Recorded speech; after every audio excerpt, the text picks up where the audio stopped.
And so we settle in. You can feel your body beginning to grow heavy in the most pleasant way. In our time together tonight, there is nothing to examine, nothing to understand, only the gentle rhythm of a story, the story of a time when feelings themselves could be a kind of sickness. And a woman's body was a mystery to be managed, not a home to be lived in. A quiet, peculiar story about the so-called disease of desire. Before we drift too far, if you feel a connection to this place, you're welcome to leave a quiet like or subscribe. Think of it not as a task, but as leaving a soft footprint in the sand before you continue your journey inward. But please know, your peaceful presence here is thanks enough. I always find a certain comfort in knowing where in the world you're listening from, and what our the night holds for you. If you feel so inclined, you can whisper your city and the time into the comments below. And so, find that gentle darkness in your room, perhaps with a soft blanket pulled a little closer, as we begin our slow drift into tonight's tale. The first thing you notice is the light. It's not a bright, clear light, but a thick, syrupy afternoon glow, filtered through heavy lace curtains and the smog-tinted glass of a London townhouse. It catches the dust motes as they dance in a silent, lazy waltz through the air of your parlor. The air itself feels heavy, scented with beeswax, dried lavender, and the faint, ever-present hint of coal smoke from the street outside. This is your world. A perfect, painted cage. You are sitting on a chaise lounge, the horse-hire stuffing firm beneath the floral damask. Your posture is impeccable, a straight line from your tightly coiled hair to the base of your spine. A discipline enforced by the corset that has been your constant companion since you were a girl. You can feel its hollow bone ribs pressing against you, a firm and constant reminder of your shape, your station, yourself. It's not painful. It's just there, a part of you, like a second skeleton worn on the outside. Your hands are folded neatly in your lap, your skin pale and soft. They are not the hands of a woman who works. They are the hands of a woman who arranges things. You arrange flowers in vases, trimming the stems with tiny silver scissors. You arrange sheet music on the pianoforte. Simple tunes. Of course, playing with too much passion would be unbecoming. You arrange the household accounts in a leather-bound ledger. Your calligraphy a perfect, sloping script. Your entire existence is an act of arrangement, of curation. You are the chief curator of this quiet, beautiful museum of a home. They call you the angel in the house. Your husband, a man whose face is growing pleasantly plump and whose presence is a mixture of paternal affection and polite distance, says it with pride. You are his greatest acquisition. You are gentle, pious, and pleasing to the eye. You have no strong opinions, or at least none that you would voice. Your role is to be a common decorative presence, a human tonic to soothe the weary soul of a man who does battle with the grubby, loud, industrial world outside. And what a world it is. You hear it sometimes, as a muffled roar beyond the velvet curtains, the clatter of iron-shod hooves on cobblestones, the distant shriek of a train whistle, the cries of street vendors. It's a world of frantic, masculine energy. Here, inside, is its opposite. Here, there is only the stately tick-tock of the mantel clock, the sound that seems to be measuring not time, but the slow, steady drip of your life. Your days are mapped out in a series of gentle, unchallenging accomplishments, a term for the skills a lady must possess. This morning, you practiced your watercolors, painting a rather uninspired rose. Yesterday, you added a few more stitches to a vast, sprawling piece of needlepoint depicting a biblical scene. These are not hobbies, you understand. They are duties. They are designed to keep your mind and hands occupied, but never truly challenged. There is a fascinating, and somewhat bizarre, catalogue of these ladylike pastimes. From making elaborate decorations out of seashells to the very specific art of painting on velvet. The goal was never to create a masterpiece, but to fill the endless, silent hours in a suitably genteel fashion. There is a bookcase in the corner, filled with your husband's leather-bound volumes. You are not to touch them. Novels, especially, are considered dangerous. Capable of overstimulating a woman's delicate nervous system. Your reading is confined to poetry, the Bible, and household manuals. But historians still argue about this. Of course, were women like you truly content in these gilded cages? Or was it a performance so complete that they even convinced themselves? Was the placid smile a mask, or had the most, over time, simply fused with the face? It's a question that whispers in the margins of history books. For you, in this moment, there is no conscious thought of rebellion. There is only the thick, sweet, suffocating comfort of it all. The perfect wallpaper, the polished silver, the absolute certainty of what tomorrow will bring. Another day just like this one. And yet, as the afternoon light begins to fade, painting long shadows across the Persian rug, you let out a sigh. It's a quiet sound, barely audible over the ticking clock, but it feels deeper than it should. A small, geological tremor in the perfectly stable landscape of your life. A single, faint, dissonant note in the otherwise flawless symphony of your domestic peace, and you don't know why. You try to place the feeling, to give it a name, but it's slippery, like trying to catch smoke in your hands. It isn't sadness. You had a good life, a comfortable home, a respectable husband. Everyone tells you so, and you believe them. It isn't anger. Anger is a vulgar, unladylike emotion, a sudden, jarring noise that would shatter the porcelain tranquility of your home. You have never been truly angry in your life, or if you have, you've pressed it down so deep it turned into something else, like coal turning into a diamond, cold, hidden, and inert. No, this is something else. It begins as a kind of restlessness in your limbs, a desire to walk, not for a gentle, prescribed constitutional in the park, but to stride, to move with purpose, to feel the muscles in your legs burn with effort. You look at your hands, folded so perfectly in your lap, and for a fleeting moment you want to do something with them. Not arrange flowers, not stitch, but build something, or break something. The thought is so alien, so startling, that you immediately dismiss it, a flicker of static in the calm broadcast of your mind. The feeling grows. It becomes a knot of anxiety in your chest, a humming, vibrating wire of tension. You find yourself short of breath sometimes. Even when sitting perfectly still, you have moments of intense, almost painful boredom, a sensation so profound it feels like a physical ache. You will be sitting with your needlepoint, the needle poised to make another perfect stitch, and a wave of utter meaninglessness will wash over you. The threads, the colors, the patient depiction of a shepherd. It all seems like a colossal waste of something. You're not sure of what. Then there are the thoughts, unbidened. Strange little ideas pop into your head. You wonder what it would be like to travel, not to a genteel spa town in the country, but to Egypt or India. You've seen the pictures in your husband's study, from which you are gently discouraged. Pictures of colossal statues in sprawling, chaotic cities. You wonder what it would feel like to cut your hair short, to feel the air on the back of your neck. You wonder why you are not allowed to read the books on the top shelf, the ones with serious, unadorned covers. What secrets are they keeping from you? This intellectual curiosity is, by the standards of your time, one of the most dangerous symptoms of all. A woman's mind was considered smaller, more fragile, and prone to overheating. Serious study could, it was believed, literally divert energy from her reproductive organs, rendering her barren. It's a wonderfully bizarre piece of flawed biological reasoning, that thinking too much about philosophy could somehow damage your womb. A hot-headed woman was a sick woman. So you keep these thoughts to yourself. They are your secret, shameful little collection of oddities, like pebbles you've picked up on the beach and hidden in a drawer.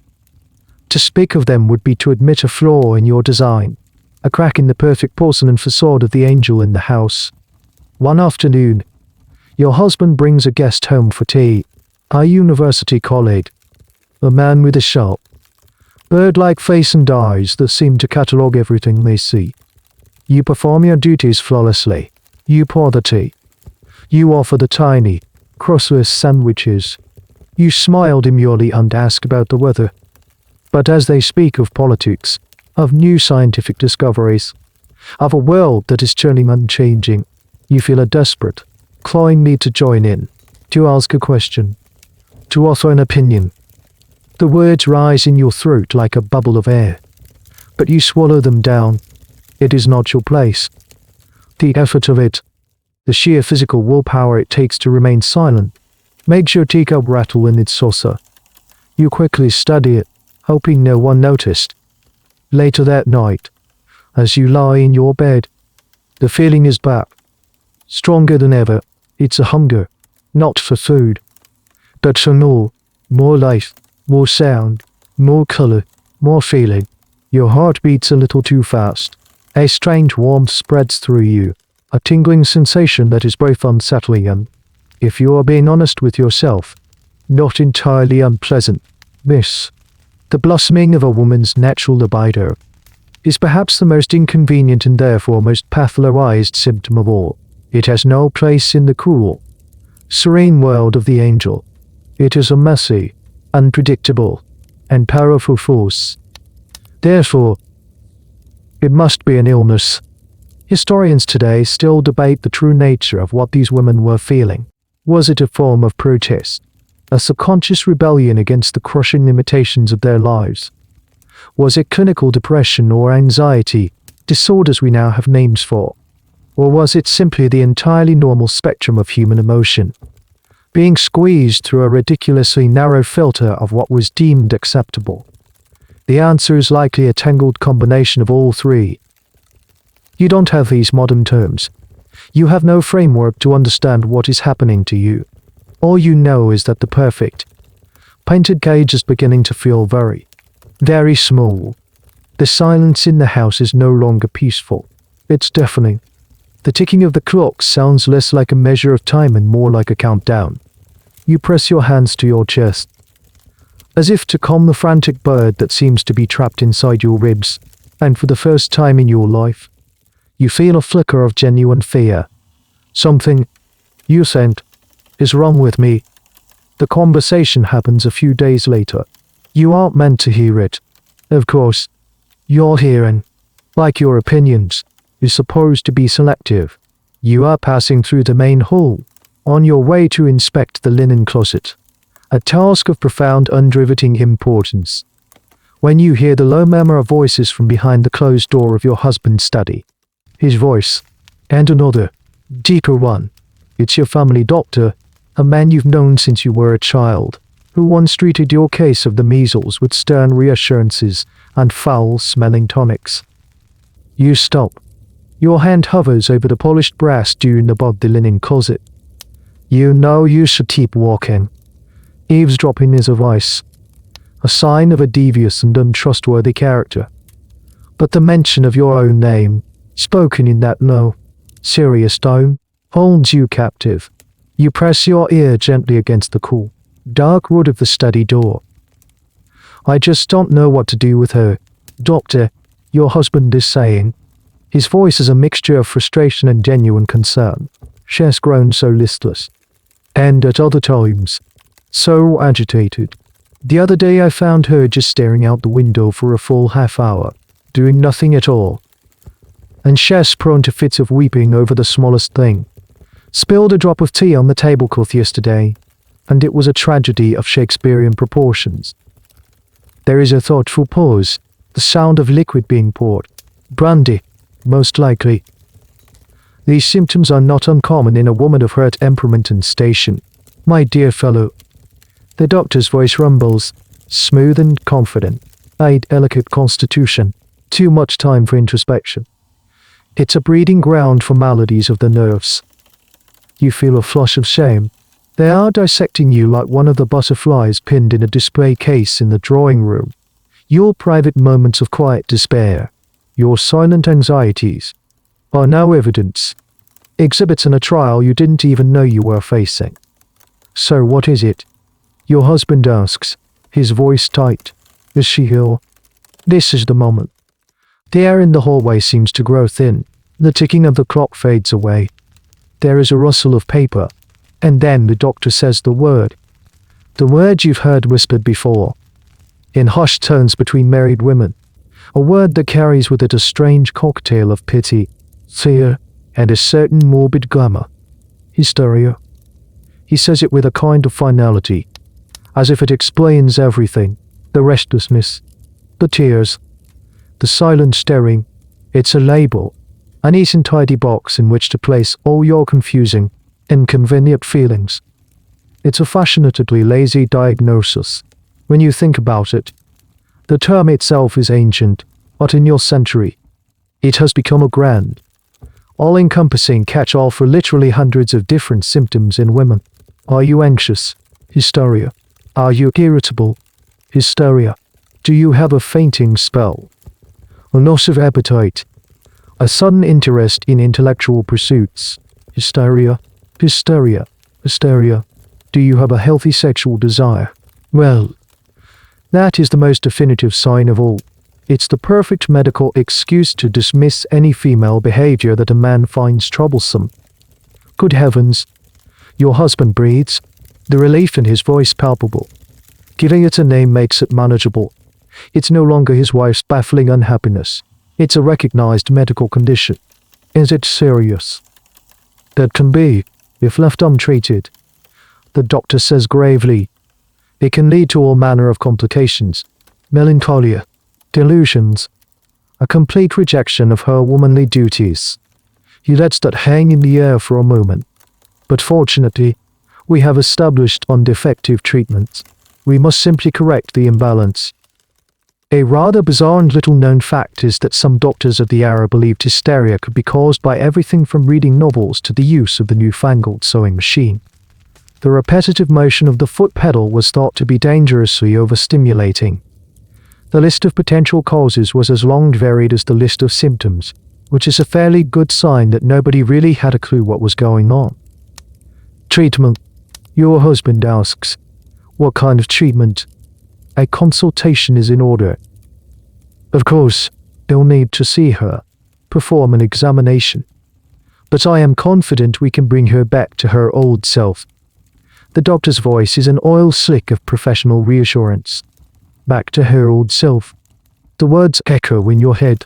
The quiet, smiling, placid woman who never rattled her teacup, who never stared out of windows, who never felt that strange, hungry yearning for more. They want to cure you of your own burgeoning self. You pull back from the door, your heart hammering against your ribs. You feel cold, despite the stuffy air of the hall. The world has subtly tilted on its axis. You are no longer just a wife, a gentlewoman, the angel in the house. You are a patient, a case study, a delicate, malfunctioning machine in need of repair. Historians still debate how much agency women had in this process. Did they accept the diagnosis as a way to medicalize their unhappiness, to make it legitimate in a world that gave them no other outlet, or were they truly passive victims of a patriarchal medical system? The truth, as always, is probably somewhere in the murky middle. For you, right now, it doesn't feel like you have a choice at all. Your fate has been decided for you. In a cloud of brandy and cigar smoke, behind a closed door, you turn and walk, silently, towards the linen closet. Your hands are steady as you turn the key. You begin to count the tablecloths, your lips moving silently. 1, 2, 3. The simple, repetitive task is a comfort. It's an anchor in a world that has suddenly become treacherous and strange. The day of the consultation arrives with a dreary, persistent drizzle that streaks the window panes and turns the world outside into a watercolor of muted grays. It feels appropriate.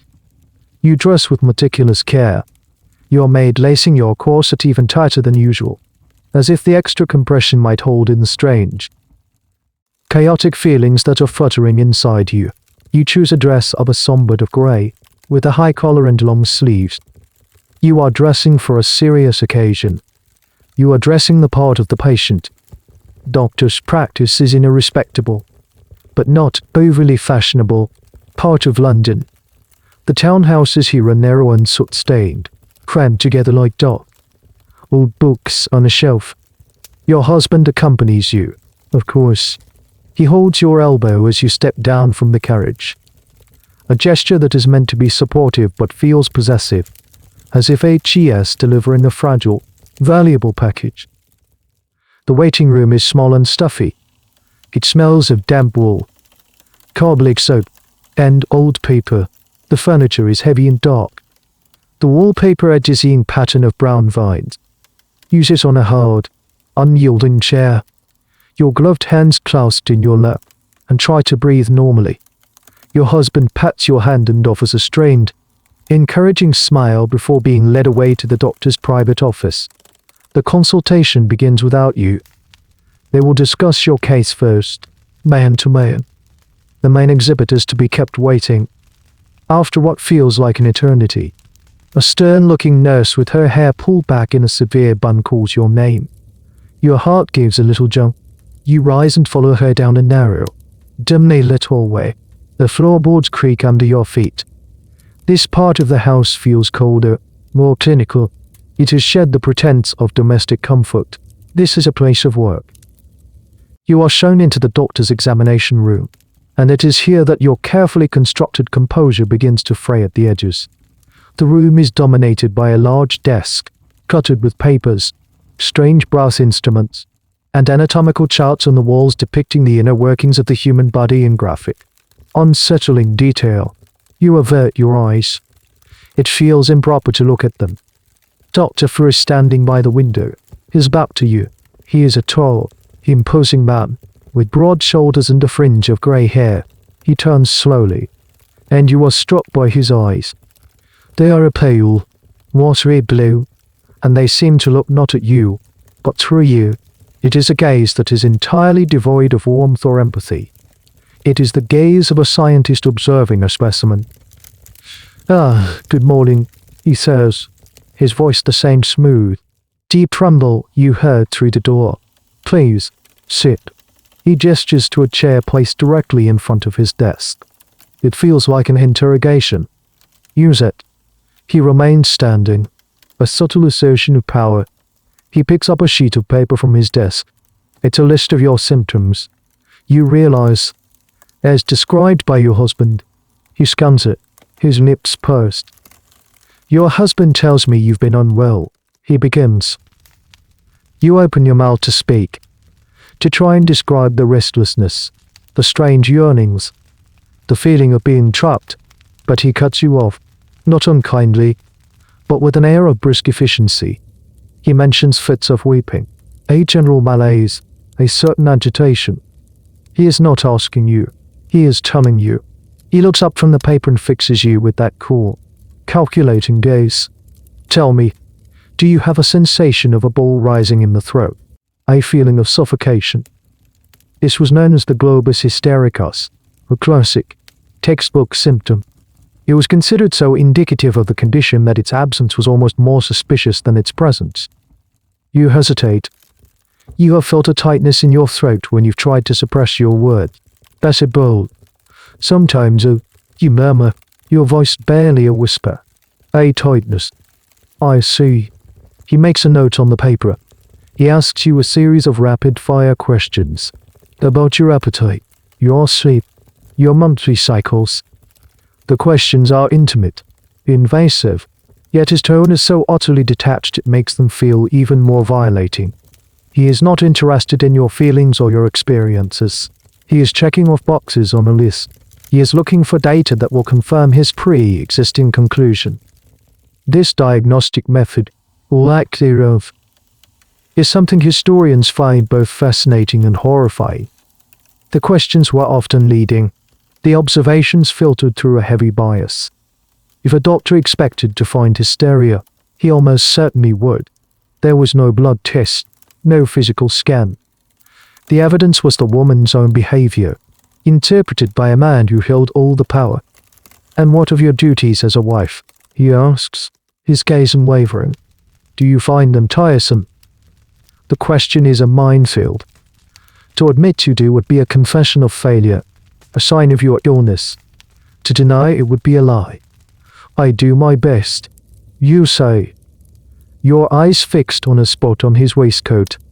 He puts down his pen. He walks around the desk and stands before you, looking down. The female constitution is a delicate instrument, he says, launching into what is clearly a well-rehearsed speech. It is susceptible to all manner of influences, overeducation, idleness, nervous excitement. These things can cause a dangerous imbalance in the system. The vital energies become disordered. He gestures vaguely at your torso. Your symptoms are a clear indication of a uterine disturbance. The organ itself is agitated, congested. It is the root cause of the nervous complaints you are experiencing. He says this with the absolute certainty of a man who has never been, and will never be, wrong. You are not a person with complex emotions. You are a faulty reproductive system, and all your anxieties are merely its byproducts. You feel a wave of dizziness. The room seems to shrink. The air growing thick and hard to breathe. He is explaining you to yourself, and his explanation feels like a sentence. You are sick. You are broken, and he, this cold-eyed stranger, is the only one who can fix you. He continues his lecture, pacing slowly in front of you. His voice is a low, authoritative drone. The words washing over you, each one reinforcing the foundation of your diagnosis. He speaks of the nerves as if they are a network of telegraph wires, and a disturbance in one part of the system can send chaotic, nonsensical messages to all the others. Your weeping, your anxiety, your desire for more, these are not real things. They are phantom signals, scrambled messages from a malfunctioning control center. And that control center, he explains, is your will. You see, he says, pausing to tap along. Pale finger on an anatomical chart of a female torso. The ancients, from the time of the great Hippocrates, understood this.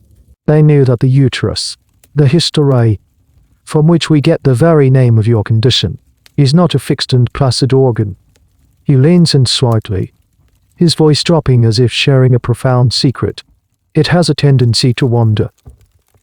You stare at him. A wandering womb.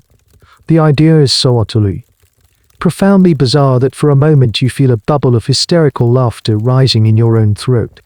You quickly suppress it, knowing it would only be entered into the record as another symptom. He is telling you, in all seriousness, that the organ inside you has a life of its own, that it can become discontent with its proper place and travel upwards through your body, pressing on other organs, causing havoc wherever it goes. If it presses on the heart, it causes anxiety and shortness of breath. If it presses on the throat, it causes the feeling of a suffocating ball.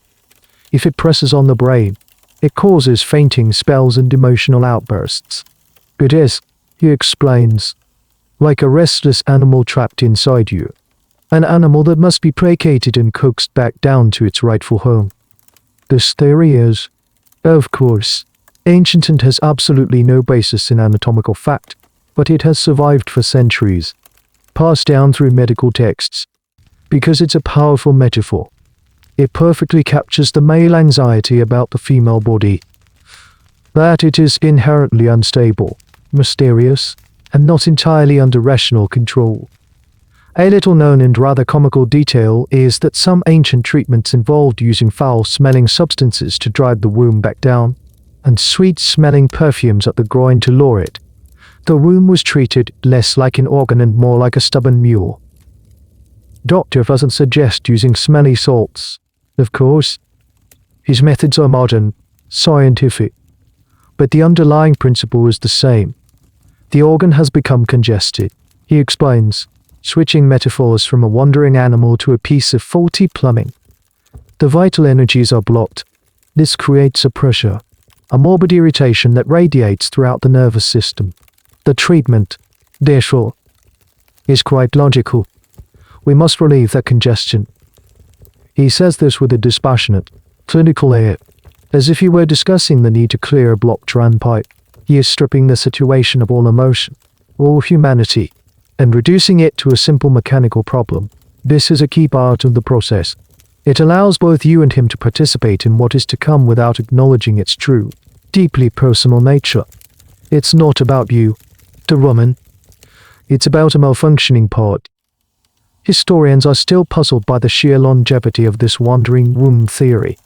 Why did a demonstrably false idea persist for nearly 2,000 years? Some argue it was simple intellectual inertia, with doctors reluctant to challenge the wisdom of the ancients. Others suggest a more insidious reason. The theory was just too useful. It provided a neat, tidy, and vaguely scientific-sounding explanation for everything about women that men found inconvenient or difficult to understand. It turned female complexity into a simple mechanical flaw. So, he concludes, returning to his desk and making a final, decisive note on his paper. The course of action is clear. We will begin a series of treatments to address the pelvic congestion. It is a standard procedure, highly effective. He looks at you then, a flicker of something almost like kindness in his eyes. Or perhaps it's just professional satisfaction. There is no need for alarm. You are in good hands. Many women of your standing find themselves in this exact situation. With proper management, your symptoms will subside, and you will be restored to your full health and domestic tranquility. Restored. The word hangs in the air. He wants to return you to your factory settings. He wants to win back the clock to a time before the restlessness and the yearning began. You nod, because that is what you are expected to do. You are the patient. He is the doctor. He has a name for your problem, a theory for its cause, and a plan for its solution. Your own understanding of your inner world, that jumble of boredom, intelligence, and longing, is irrelevant. It is not data. It is just noise. As you stand to leave, your legs feeling a little unsteady, you feel a profound sense of dislocation. It's as if your own body is no longer yours. It is a territory that has been mapped, diagnosed, and claimed by another. You are merely its resident, and a troublesome one at that. The doctor has given you a story to explain your life, and it is a story about a wandering womb. And in this role, in this moment, it is the only story that is allowed to be true. Your husband receives the doctor's verdict with a grim sense of relief. It's official. You are not unhappy. You are unwell. This is a much easier problem to solve. Unhappiness is a bottomless, murky pit of emotions on conversations. But an illness has a treatment. It has a beginning, a middle, and, with God's grace and the wonders of modern medicine, an end. He becomes a model of solicitous concern, ensuring you are comfortable, speaking to you in slightly hushed tones, as one would to an invalid. He has been given a script, and he plays his part beautifully. Your first treatment is scheduled for the following week. You are told nothing about its specific nature, only that it is a manipulative therapy designed to relieve the pelvic congestion drive Fletcher spoke of. The vagueness is deliberate. It's a medical matter, not something for your delicate mind to ponder. You lie awake the night before, the darkness of your bedroom thick with apprehension. Your husband is snoring softly in the adjacent dressing room, a common arrangement in upper-class households, intended to preserve modesty and ensure a good night's sleep. The silence of the house presses in on you. You try to imagine what the treatment will be, some kind of massage, perhaps. You picture the brisk, no-nonsense kneading of a sore muscle. It seems plausible, unpleasant, certainly, but medical. The term the doctor uses, the term he has written in his notes and discussed with your husband, is pelvic massage. The goal, as he understands it, is purely clinical. He is a mechanic, and your body is a machine. The purpose of this procedure is to induce something he and his colleagues refer to as a hysterical paroxysm. This, right here, is the absolute heart of the absurdity. A paroxysm is the clinical, sterile, passional term for an orgasm. The thinking, if one can call it that, is that the release of a paroxysm will calm the agitated nervous system, relieve the uterine congestion, and restore the female body to a state of placid equilibrium. It is a physiological event, stripped of all meaning, all context, all pleasure, and repurposed as medicine. It's like describing a symphony as a series of calibrated sound waves designed to treat an auditory imbalance. You, of course, know none of this. The very concept would be so alien, so shocking, so divorced from the carefully constructed reality of your life, that you could not even formulate it in your mind. Intimacy is a private, marital duty, performed in darkness, for the purpose of procreation. It is not a treatment to be prescribed by a doctor like a bottle of tonic. A fascinating and sad detail of the era is that there was a profound and widespread ignorance about the female body, even among doctors. The female orgasm was not understood as a component of pleasure or intimacy, but as a mysterious, convulsive, and slightly alarming medical event. Because it seemed to calm the hysterical patient, it was therefore logical that it must be the cure. They had stumbled upon a biological truth, but had interpreted it through a lens of such profound misunderstanding that it became something monstrously absurd. The prescription is set: a regular course of treatment until your symptoms abate.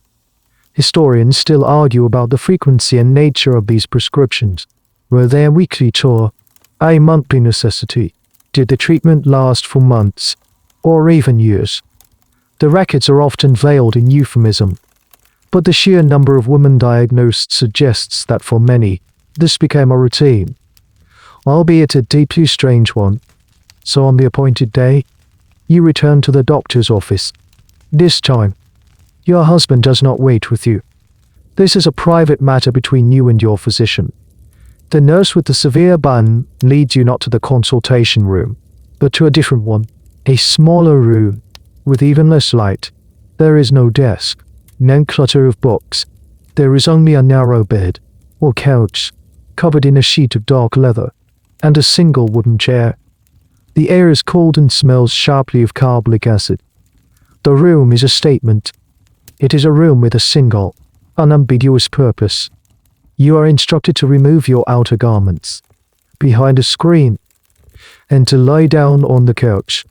The nurse hands you a rough linen sheet to cover yourself. Her movements are brisk, efficient, and entirely impersonal. She does not meet your eye. She is a functionary, an instrument of the process. You do as you are told. The hollow bone cage of your corset is unlaced, and for a moment you can breathe deeply. But the relief is immediately replaced by a profound sense of vulnerability. Lying there, in your underthings, under a thin sheet, you feel utterly exposed. The leather of the couch is cool and unyielding against your back. You stare up at the blank, water-stained ceiling. The only sound is the ticking of a clock, somewhere down the hall. It sounds louder now, more menacing. Each tick is a step, bringing the doctor and his cure closer. The door opens and Jive, Fletcher enters. He has removed his suit jacket and rolled up his starched white sleeves to the elbow, revealing thick, hairy forearms. The gesture is one of practicality. Like a butcher preparing to work, he does not greet you. He moves with a quiet, focused efficiency, placing his small leather bag on the chair and washing his hands in a basin in the corner. The sound of the splashing water is loud in the quiet room. He dries his hands on a towel, the motion brisk and thorough. He is not looking at you. He is looking at a point somewhere on the wall above your head. This deliberate avoidance of eye contact is part of the performance. It establishes this as a clinical, objective procedure. There is no person here on the couch, only a pelvic region in need of attention. Please relax, he says, his voice a low monotone. It is not a suggestion. It is a command. You try to obey. You try to unclench the muscles in your jaw, to soften the tight knot of fear in your stomach.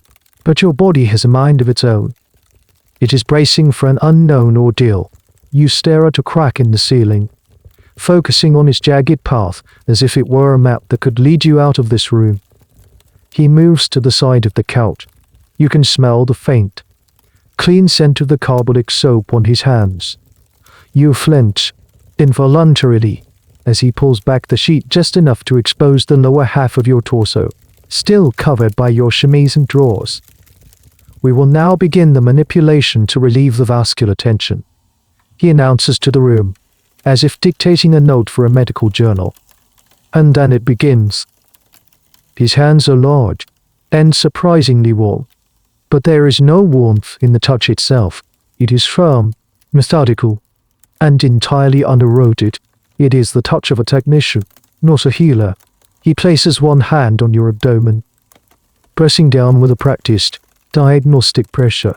With the other, he begins the massage. It is not a massage as you understand it. It is a repetitive, focused, and deeply invasive manipulation. The experience is a bizarre vortex of conflicting sensations. It is profoundly, shockingly intimate. Yet it is performed with an air of such complete and utter detachment that it feels like a violation carried out by a machine. Your mind struggles to process it. You feel a flush of hot shame spread across your skin. A shame so intense it's almost a physical pain. This is not supposed to be happening. Not here. Not like this. You bite your lip to keep from crying out. Any sound you make, any tensing of your muscles, will be interpreted as a symptom of the very illness he is claiming to treat.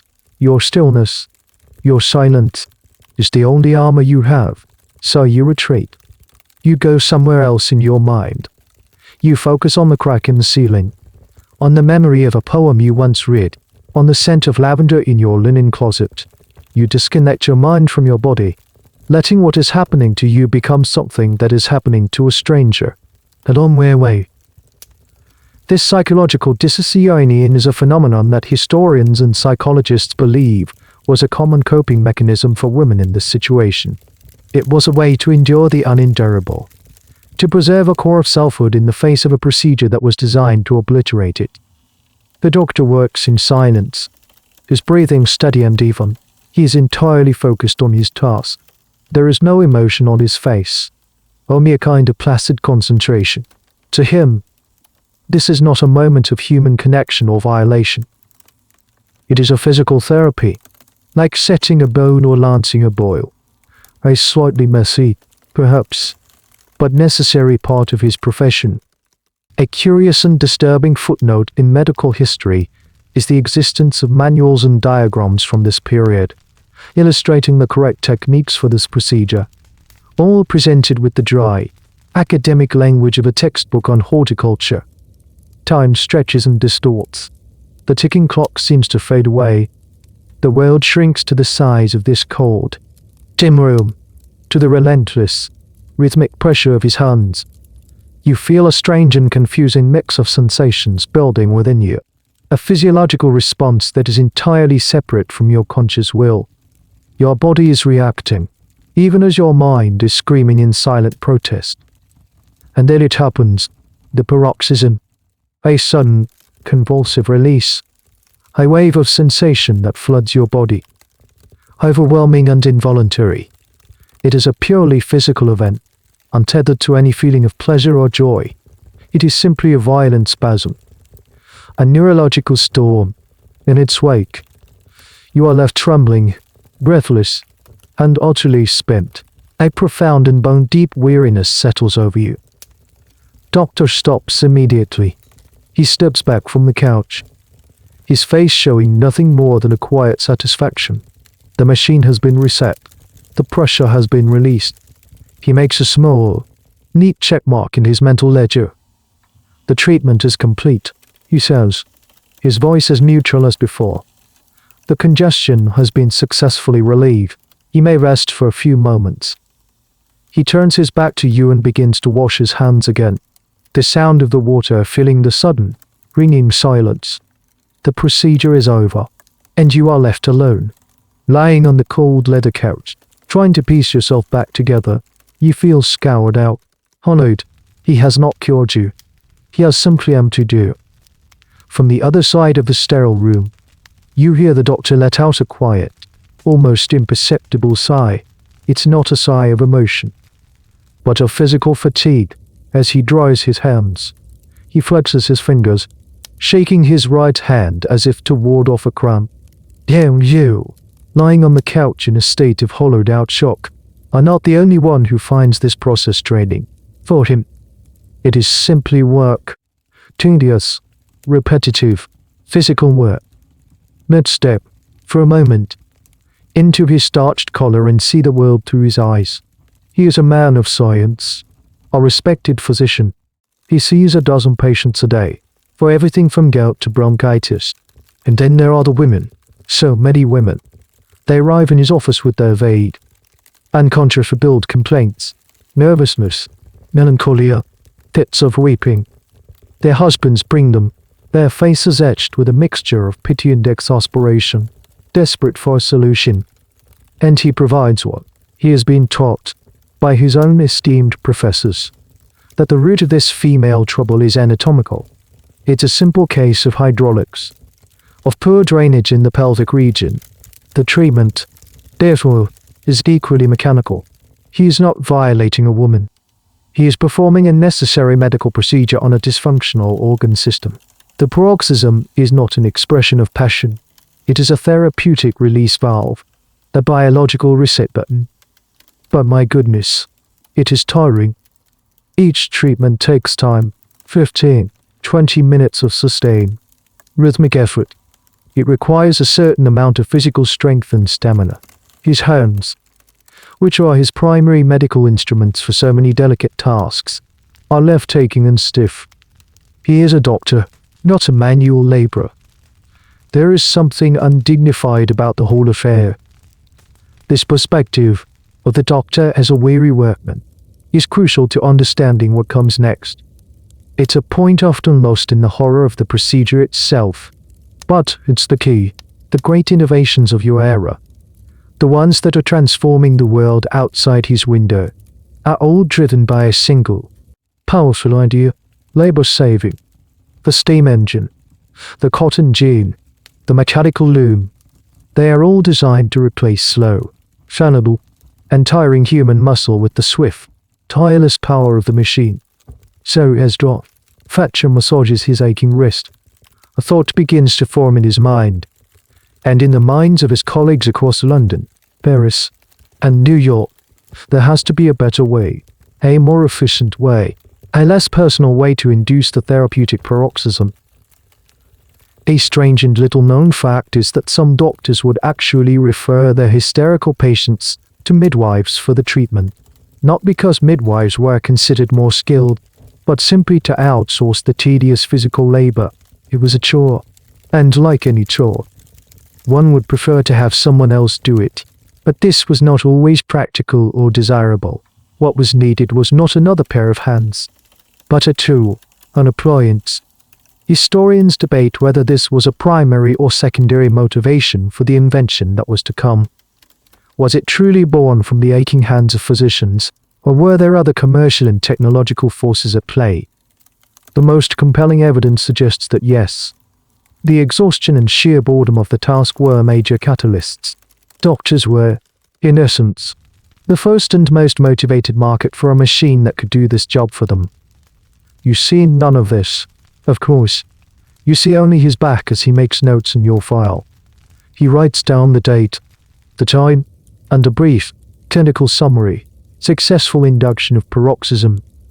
Patient responded as expected. Symptoms of agitation appear temporarily relieved. Recommended continuation of weekly treatment. He is creating a record of his success, a testament to his diligent application of medical science. He feels no shame, no doubt. He feels, perhaps, a touch of professional pride, and a larger measure of physical weariness. He has another patient waiting, another woman with another case of wandering nerves, and his hands are already beginning to ache at the thought of it. He turns back to you, his face once again a mask of calm, professional authority. You may get dressed now, he says. The nurse will show you out. He does not wait for your reply. He picks up his bag and leaves the room, closing the door softly behind him. He is already thinking about his next patient, about his lunch, about the dull ache in his knuckles. You are a completed task, a file to be put away. You lie there for a moment longer in the ringing silence, listening to his footsteps fade down the hall. The sense of detachment that protected you during the procedure begins to recede, and the cold, Hard reality of what just happened rushes in to take its place. A single, hot tear escapes from the corner of your eye and traces a path down your temple into your hair. It is not a tear of sadness. It is a tear of pure, impotent rage, an unladylike feeling if there ever was one, and in the logic of your world, it is merely another symptom. As the nurse leads you out through the dim hallway, her hand firm, impersonal pressure on your elbow, you pass the entrance to the main waiting room. The door is slightly ajar, and for a brief moment, you can see inside. It's a fleeting glimpse, but it's enough. There are 3 other women sitting there. They are all dressed in the somber, respectable fashions of the day, their hands gloved and folded in their laps, just as yours were an hour ago. They are not speaking to each other. They are islands of silent apprehension, each marooned on her own hard, unforgiving chair. And on their faces, you see it. The same expression you imagine is now etched onto your own. It's a subtle, complex mask of weary resignation, of tightly controlled anxiety, of a profound, unspoken dread. One woman is staring intently at the dizzying pattern of the wallpaper, as if trying to memorize it. Another is twisting the handle of her parasol, her knuckles white. A third is looking down at her lap, so still she might be carved from stone. In that single, silent glance, a profound realization dawns on you. You are not alone. This isn't just your secret shame. It isn't your unique, personal failing. It is a quiet, hidden epidemic.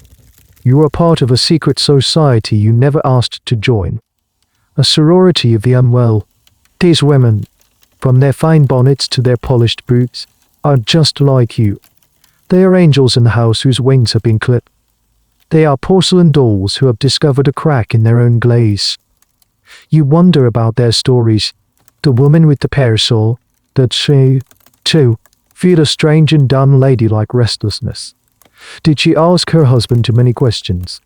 Or show too much interest in the books on the high shelf? The woman staring at the wall, did she have fits of weeping over nothing? Or feel that same suffocating sense of boredom in her perfectly curated life? This shared experience in the waiting room is a powerful, if unspoken, part of the story of Hysteria. While the doctors saw each woman as an individual case file, the women themselves were tacitly aware of each other. They were a community of patients, united by a diagnosis that isolated them from the healthy world. This silent sisterhood is something that official medical records never capture. But it must have been a palpable presence in these drab, anxious rooms. You feel a strange and unexpected pang of solidarity. These are not your friends. You will likely never speak to them. But in this moment, they are your sisters. You know, with a certainty that settles deep in your bones, that they are here for the same reason you are. They are waiting for their turn in the cold, dim room with the leather couch. They are waiting for the doctor with the tired, aching hands. As you step out into the drizzling London street, the cool, damp air is shock to your skin. The city seems different. You start to see them everywhere. The women descending from carriages, their faces veiled and unreadable. The pale, listless-looking wives of prosperous men, drifting through the parks like ghosts. You begin to wonder about them all. Is she a patient? And she, how many of us are there? There's a little-known aspect of this phenomenon that historians call fashionable illness. In certain eras, specific maladies become almost chic within certain social circles. In your time, among the leisured classes, having a delicate nervous constitution was not entirely a stigma. It was a sign of refinement, of sensitivity. It proved that you were a true lady. Too fragile and finely tuned for the brutish realities of the world. Of course, this fashionable aspect did little to alleviate the actual suffering or the indignity of the cure, but it created a strange social paradox. The diagnosis was both a private horror and a public badge of genteel femininity. The question of just how many women were diagnosed with hysteria is still a subject of intense academic debate. Some historians believe it was wildly prevalent, affecting a significant percentage of upper and middle class women.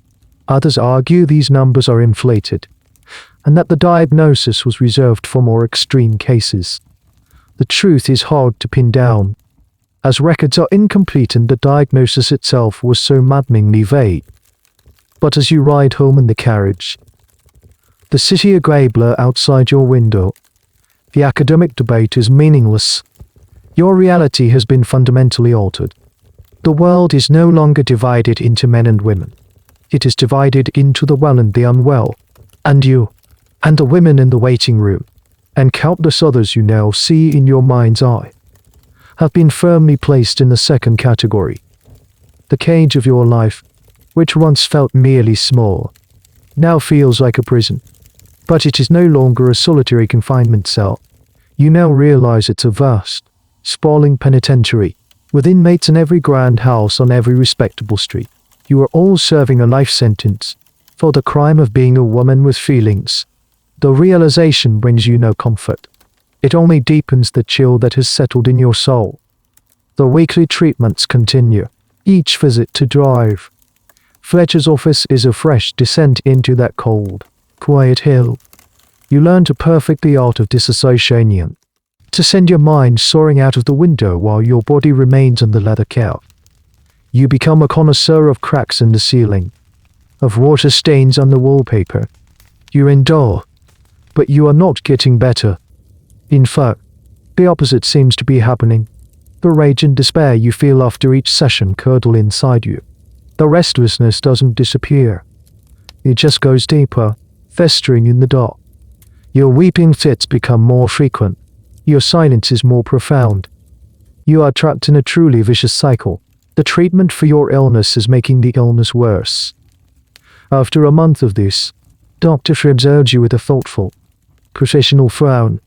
His mechanical solution is not producing the desired result.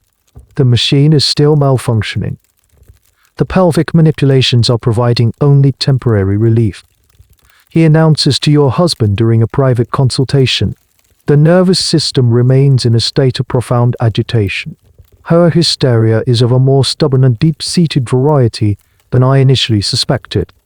He is, of course, unwilling to consider that his treatment might be the problem, in the medical mindset of the era. If the cure isn't working, it's not the fault of the cure. It is the fault of the patient's unusually resilient disease. Therefore, he continues, leaning back in his chair and steepling his fingers, I recommend a more comprehensive and immersive approach. We must remove her from all sources of stimulation. We must give her nervous system a chance to completely reset. I am prescribing a course of the rest cure. The rest cure. It sounds so gentle, so benign. It sounds like a holiday. It is anything but. This treatment was pioneered by a prominent American physician, Dr. Cyrus Warren Mitchell, and it became incredibly popular throughout Europe and the United States. It was considered the cutting-edge, scientific approach to treating nervous disorders in women, and it was, in its own way, a form of torture. The prescription is absolute. You are to be confined to your bed for 6 to 8 weeks. You are not to get up. For any reason, you are not allowed to sit up. You are to lie flat on your back. You are forbidden from all activity. You cannot sew, or sketch, or write letters. Most importantly, you are not allowed to read. Reading is considered the most taxing activity of all for a delicate female mind. You are not even to be read to. You are not to feed yourself. A nurse is to be hired to spoon-feed you, as if you were an infant. This is to prevent you from any physical exertion. You are, in essence, to do nothing but lie in bed and grow fat. The cure involved a diet rich in milk and cream, with the goal of increasing the patient's body weight, as this was thought to have a calming effect on the nerves. You are to be completely passive, a vessel to be filled with food and placidity. You are to become a living embodiment of inaction. One of the most famous and famously unsuccessful patients of the rest cure was the writer Charlotte Perkins Gilman. She was driven to the brink of a complete mental breakdown by the treatment and later dramatized her horrific experience in the chilling short story, The Yellow Wallpaper. In the story, A woman confined to a room for the rest cure becomes obsessed with the grotesque patterns of the wallpaper, eventually believing there is a woman trapped behind it, a powerful metaphor for her own sense of imprisonment. The logic of the rest cure, as historians point out, is a perfect distillation of the Victorian view of women. If a woman is hysterical because she is too active, too emotional, too intellectual, then the cure is to systematically strip her of all activity, emotion, and intellect. It is an attempt to enforce the ideal of the passive, brainless angel in the house by the most extreme means possible. And so, your world shrinks from the already small cage of your house to the single, suffocating space of your bedroom. A stout, humorless nurse is hired. Your books are removed. Your needlepoint is put away. Your husband visits for a few minutes each day, speaking to you in the cheerful, condescending tone one uses with a small child or a pet. The first few days are a novelty. The enforced rest feels almost luxurious. But soon, the crushing boredom sets in, the silence, once broken by the small tasks of your day, is now absolute. There is only the ticking of the clock, the rustle of the nurse's uniform, the rhythmic clinking of the spoon against the bowl. Your mind, with nothing to occupy it, begins to turn on itself, with no books to read, no pictures to look at, no work to do. You are left alone with your thoughts, and your thoughts, unchanneled, begin to race and swirl in chaotic, terrifying patterns. You stare at the ceiling, at the floral pattern on the wallpaper, until the flowers seem to writhe and twist. You are not resting. You are being buried alive. The debate among historians is whether doctors like Mitchell truly believed this was therapeutic, or if it was, consciously or subconsciously, a punitive measure designed to punish women who deviated from their prescribed roles. Was it a genuine, if misguided, attempt to heal? Or was it a way to break a woman's spirit and force her back into submission? The answer, like the pattern on your wallpaper, is complex and deeply unsettling. You lie in your bed, the sheets feeling like a shroud, and you feel your sense of self begin to dissolve. You are no longer a person. You are a horizontal object, a passive recipient of milk and silence. And in this profound, enforced stillness, you feel a scream building inside you. A scream that you have no energy and no permission to let out. The rest cure is an unmitigated disaster. After 3 weeks of lying in the silent, wallpapered prison of your bedroom, you are not coma, you are a taut, screaming nerve. The forced inactivity has amplified your anxiety to an unbearable pitch. You have phantom pains. You have waking nightmares where the flowers on the wallpaper creep down onto your bedclothes. You are, by any measure, significantly worse.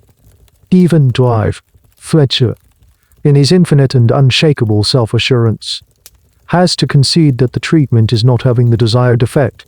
In a hushed conference with your husband, he declares that your case is exceptionally obstinate. He needs a new tool, a different approach. The nervous system is refusing to yield, he explains, framing your resilience as a pathological flaw. Sometimes, a more vigorous intervention is required to shock the system back into a state of equilibrium. I suggest a course of hydrotherapy. And so, you are bundled into a carriage and sent away to a fashionable spa, nestled in the green hills of the English countryside. These establishments were part clinic, part hotel, and all the rage among the wealthy. They were places to see and be seen, to take the waters, and to undergo the latest scientific treatments for all manner of ailments, especially those of the nervous variety. The spa is a grand, imposing building of pale stone, surrounded by manicured lawns and gravel paths. It looks serene, idyllic, but within its walls, water is being weaponized. Hydrotherapy, or the water cure, was another hugely popular Victorian medical fad. The central idea was that water, applied in various temperatures and pressures, could stimulate the nerves, improve circulation, and flush impurities from the body. Some of its applications were relatively gentle, soaking in warm mineral baths, sipping prescribed glasses of foul-tasting spring water. But for a stubborn case of hysteria like yours, the treatments were far more aggressive. You are introduced to the douche. This is not the gentle instrument you might imagine. In the context of a Victorian hydrotherapy spa, a douche is a high-powered jet of ice-cold water, directed at you from a hose wielded by a sturdy, unsmartly attendant. You are made to stand in a cold, tiled room as a torrent of freezing water is blasted at your spine, your legs, your abdomen. The shock of it literally takes your breath away, leaving you gasping and shivering, your skin turning a mottled red and blue. The purpose is to jolt the system, to deliver a sharp, disciplinary shock to your misbehaving nerves. Then there is the jet. It is similar to the douche, but the stream of water is even more focused and powerful. It's often aimed at the pelvic region, a direct, hydraulic assault on the supposed seat of your illness. It is, in essence, a replacement for the doctor's aching hands, a new, impersonal method of inducing the paroxysm. Instead of a methodical massage, it's a blunt, percussive force. A particularly bizarre and little-known hydrotherapeutic treatment was the wet sheet pack. You would be stripped naked and wrapped tightly, like a mummy, in a linen sheet that had been soaked in ice-cold water. Then, you would be wrapped in a series of dry, heavy wool blankets and left on a bed for an hour or more. The initial shock of the cold would give way to a rise in body heat, eventually creating a profuse sweat. It was thought to be profoundly calming and purifying. For many, it felt like being bound and buried alive. You endure these treatments day after day, the cold shocks, the powerful jets, the suffocating wet sheet packs. Your life becomes a cycle of shivering and sweating, of being blasted and bound. The other guests at the spa are mostly women like you. You see them at dinner, their faces pale and drawn, picking at their food. There's a quiet understanding among you, a shared trauma that is never spoken of. You are all here to be cleansed, to be shocked, to be cured. Historians often debate the real appeal of these spas. Were they simply places of medical torture? Or did they offer women a temporary escape from their restrictive domestic lives? For some, it may have been a combination of both. It was a legitimate reason to be away from home, from husbands and duties. It provided a structured, albeit painful, environment where their suffering was, at least in theory, being taken seriously. It was a terrible form of freedom, but perhaps for some, it was better than no freedom at all. For you, it is simply a new kind of prison, one with colder walls and damper floors. The treatments leave you exhausted, your body aching and bruised. The powerful jets of water are just as invasive, just as clinical, as the doctor's hands, but cruder, more violent. And yet, in the midst of this watery torment, an idea is taking shape, far away, in the workshops and consulting rooms of men who are tired of the old ways. Men like Dr. Dyche, Fletcher, whose hands ache.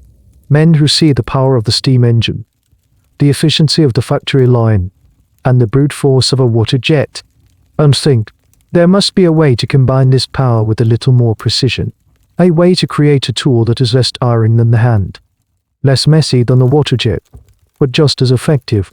They are not looking for a gentler cure. They are looking for a more convenient one. They are on the verge of an invention born not of inspiration, but of fatigue. A revolution is coming, not in a battlefield or a laboratory, but in a small, humming, mechanical device. Back in London, in a dusty office not in Lake Drive, Fletcher's, another physician is rubbing his temples. Let's call him Drive. Grendel. He has just finished a long and tiresome afternoon of treating his female clientele. His hands ache, his patience is worn thin. He looks out of his window at the bustling street below, at the horse-drawn omnibuses and the delivery carts, at the whole vast, churning engine of the city. Everything is getting faster, more efficient, more mechanized. Everything except his own work. This is the age of the inventor, the tinkerer, the entrepreneur. The Great Exhibition of 1851, a dazzling spectacle of industrial might and innovation held in the magnificent Crystal Palace, had showcased thousands of new machines designed to improve every aspect of life. There were steam-powered looms, automated printing presses, and bizarre contraptions for everything from folding envelopes to peeling potatoes. The air itself was thick with the promise of mechanical solutions to human problems. So Dr. Granville sits at his desk, flexing his cramped fingers, and he has a moment of pure, unadulterated inspiration. It's a lightning strike of genius, born of sheer, bone-deep laziness. What if he could mechanize the cure? What if he could create a device that could perform the tedious, repetitive motions of the pelvic massage for him? He is not thinking of his patient's comfort. He is not thinking of their dignity. He is thinking of his own aching hands. He is thinking about efficiency. He wants to be able to treat more patients in less time, with less physical effort. It is a question of productivity. He begins to sketch. His only ideas are probably clumsy and derivative. Perhaps he envisions a small, steam-powered piston, padded with velvet, or a clockwork mechanism, driven by a series of winding gears. He is trying to replicate the motion of his own hand, to translate a biological process into a mechanical one. This drive to mechanize a medical treatment was not unique to Hysteria. Doctors were developing all sorts of new instruments to probe, measure, and manipulate the human body. But this particular invention was different. It was designed not to diagnose or to heal in the traditional sense, but to automate a very specific and very strange therapeutic task. A little-known fact is that some of the earliest prototypes for this kind of device were not electric at all. They were powered by steam, or even by a hand crank operated by an assistant. Imagine the scene: the patient on the leather couch, the doctor directing the procedure, and a third person, a nurse or an assistant, diligently turning a crank to power the device. It highlights the ultimate goal: to distance the doctor from the manual labor of the treatment itself. The key breakthrough comes when our inventive doctor, and others like him who were working on the same problem, looks towards the newest and most exciting force of the age: electricity. It's still a mysterious, almost magical power. It lights up the city streets with harsh, brilliant arc lamps. It drives the telegraph system, sending messages flashing across continents in an instant. It is the very pulse of modernity. What if this power could be harnessed for medicine? He envisions a small electric motor, a marvel of tightly wound copper wire and spinning magnets. This motor could drive a vibrating element, creating a rapid, consistent, and tireless motion that would far exceed the capabilities of his own hand. It would be precise, it would be powerful, and most importantly, it would never get tired or complain of cramping. Historians still debate who exactly deserves the title of the inventor of the electromechanical vibrator. Several doctors and engineers were developing similar devices around the same time in the latter half of the 19th century. Dr. Joseph Mortimer Granville in Britain is often uncredited with patenting one of the first, but the idea was gestating in many minds at once. It was an invention whose time had come, not because of a sudden medical insight, but because the technology was finally available to solve a long-standing labor problem for physicians. So the cogwheels of revolution begin to turn. In workshops and back rooms, away from the eyes of patients, a new machine is being born. It's a marriage of medical necessity, or what was perceived as such, and industrial ingenuity. It is the logical endpoint of a line of thinking that began with a wandering room, continued with a doctor's tired hands, and is now culminating in a whirring, buzzing, electrical device. You, of course, know nothing of this. You are still at the hydrotherapy spa, being blasted with cold water, wrapped in wet sheets. You are still being treated with the blunt instruments of the old world. But a new world is being built, a world of wires and motors, and a new instrument is being forged, an instrument that will soon make its way into your life, and the lives of millions of women, an instrument that promises a modern, scientific, and efficient cure for your ancient, mysterious illness. The age of the handmade cure is coming to an end. The age of the appliance is about to begin. The first machine to emerge from these workshops is not the sleek, discreet object one might imagine. It is a beast. A bulky, formidable piece of Victorian engineering. All polished brass, dark wood, and exposed wiring. It looks less like a medical instrument and more like something you'd find in a factory, or a railway signal box. Let's call the prototype Granville's hammer, in honor of one of its pioneering inventors. It's a heavy, desktop unit, far too cumbersome to be held in the hand for long. It has a powerful electric motor encased in a handsome mahogany shell, with a series of interchangeable attachments made of metal or vulcanized rubber. These attachments come in various shapes and sizes. Spheres, discs, pointed cones, designed for different applications, from treating muscle pain to, of course, its primary, unstated purpose, to power it. You don't just plug it into a wall. Most homes do not have electrical outlets. Instead, it runs on a bank of wet cell batteries. Large glass jars filled with acid and metal plates that are messy, cumbersome, and have to be constantly maintained. The whole setup takes up a significant amount of space in a doctor's office. And the sound. When you switch it on, it doesn't hum. It clutters. It whirs. It buzzes with the raw, untamed energy of early electrical motors. It is the sound of the Industrial Revolution, miniaturized and brought into the sterile quiet of the consulting room. This is the machine that is supposed to bring you peace. This is the scientific, modern cure for your delicate nerves. One of the most wonderfully absurd details about these early devices is their sheer lack of subtlety. They were marketed and sold on the basis of their power and industrial-grade construction. An early advertisement might boast of its powerful motor and durable steel frame, using the same language one would use to sell a piece of farm equipment. The idea of it being gentle or soothing was secondary to the idea of it being effective and well built. It was a tool for a job, and it was built to last. The invention slowly begins to make its way into the medical community. Doctors demonstrate it to each other at medical conferences, marveling at its efficiency. They write papers about it in prestigious medical journals, discussing its therapeutic applications. The primary focus, in public at least, is on its use for treating general neuralgia, muscle soreness, and other assorted aches and pains. It is presented as a respectable, versatile piece of medical equipment. But everyone knows its most common and profitable use. It is the new, tireless cure for hysteria.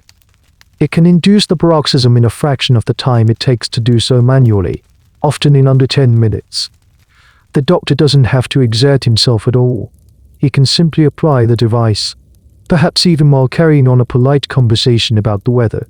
It transforms a physically demanding and intimate procedure into a detached, mechanical application of a tool. Historians are still debating the speed and scope of its adoption. How quickly did these machines replace the doctor's hand? It likely varied by location and the individual doctor's willingness to invest in new, expensive technology, but the appeal was undeniable. For a busy physician with a waiting room full of hysterical women, this machine was a godsend. It was a revolution in productivity. It allowed for a much higher patient throughput, turning the treatment of hysteria into a quick and profitable assembly line process. The machine represents a crucial shift.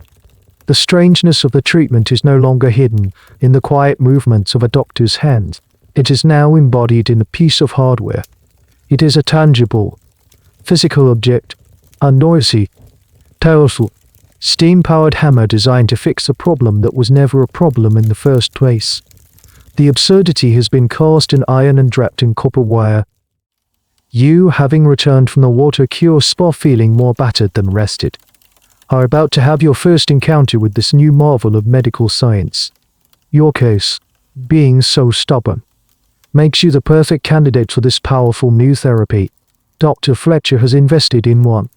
He is, after all, a modern man of science, keen to stay on the cutting edge. He has read the journals. He has seen the demonstrations. And he is very very tired of his hands aching after a long day's work. If clinical treatment is over, the era of the machine has arrived in your life. With a loud, mechanical buzz. Your next appointment with Drive, Fletcher feels different from the moment you walk into his practice. There's a new energy in the air. A subtle hum of excitement. It's the pride of a man who has just acquired a new and impressive piece of equipment. He greets you not with his usual weary professionalism, but with a bright, almost eager smile. "Oh, good day," he says, rubbing his hands together in a gesture of anticipation. "Not fatigue. I have something new to show you. A significant advancement in the treatment of nervous disorders. I'm confident it will be of great benefit in your case." He ushers you, not into the old, grim room with the leather couch, but into a different one. This room is brighter, and it is dominated by the machine. It sits on a sturdy wooden trolley, a formidable contraption of gleaming brass and polished mahogany. A tangle of black wires connects it to a row of large, faintly bubbling glass jars on a shelf against the wall. The wet cell batteries.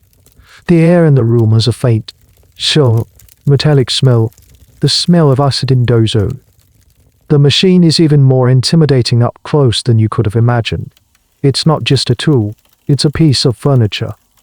It exudes an aura of raw, industrial power, completely at odds with the delicate, feminine malady it is supposed to treat.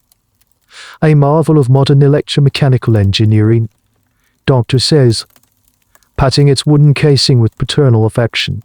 It allows us to apply a consistent, therapeutic vibration directly to the affected area, far more effectively than manual manipulation.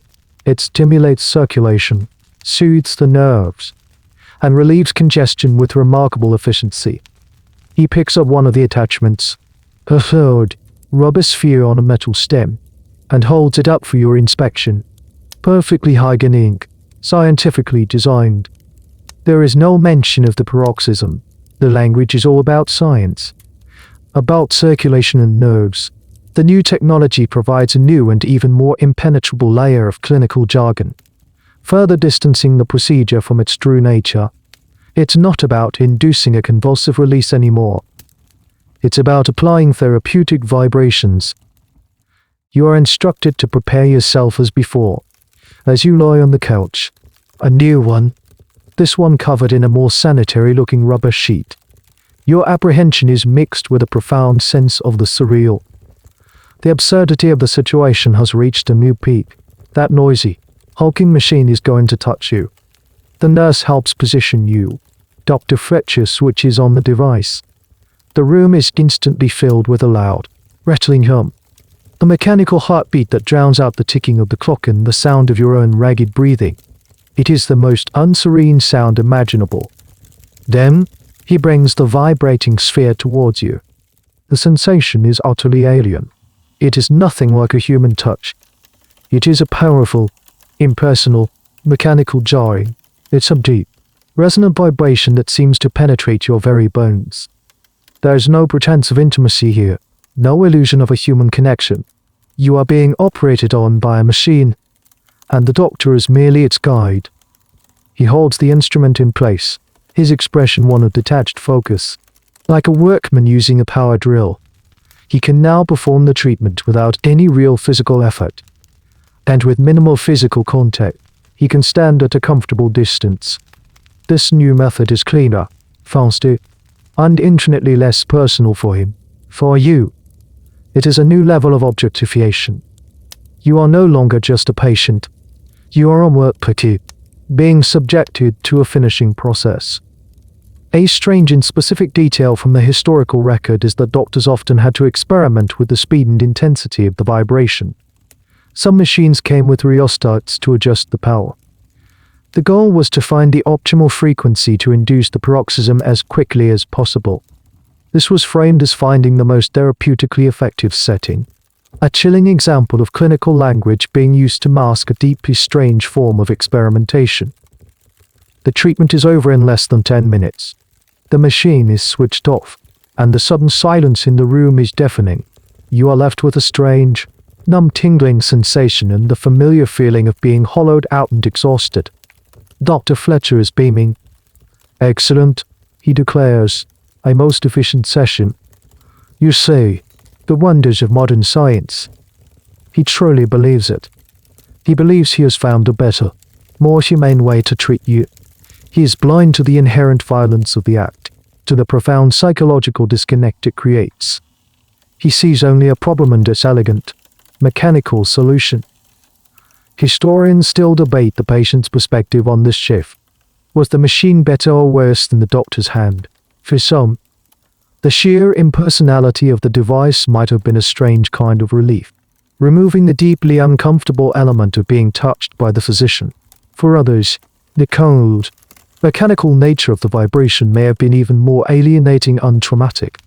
There was no single, universal experience. But one thing is certain. The doctor's new instrument has fundamentally changed the dynamic in the room. It has erected a buzzing, vibrating wall between you and him.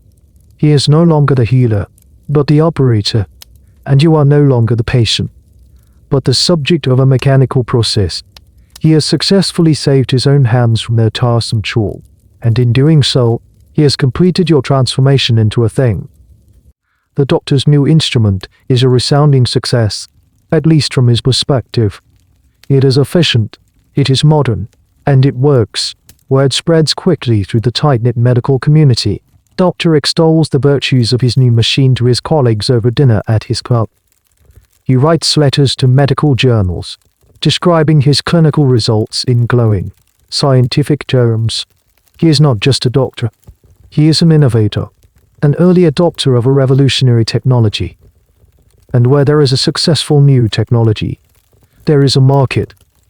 Soon, the manufacturers of these devices realize that their primary customers are not the women on the couches, but the doctors who treat them.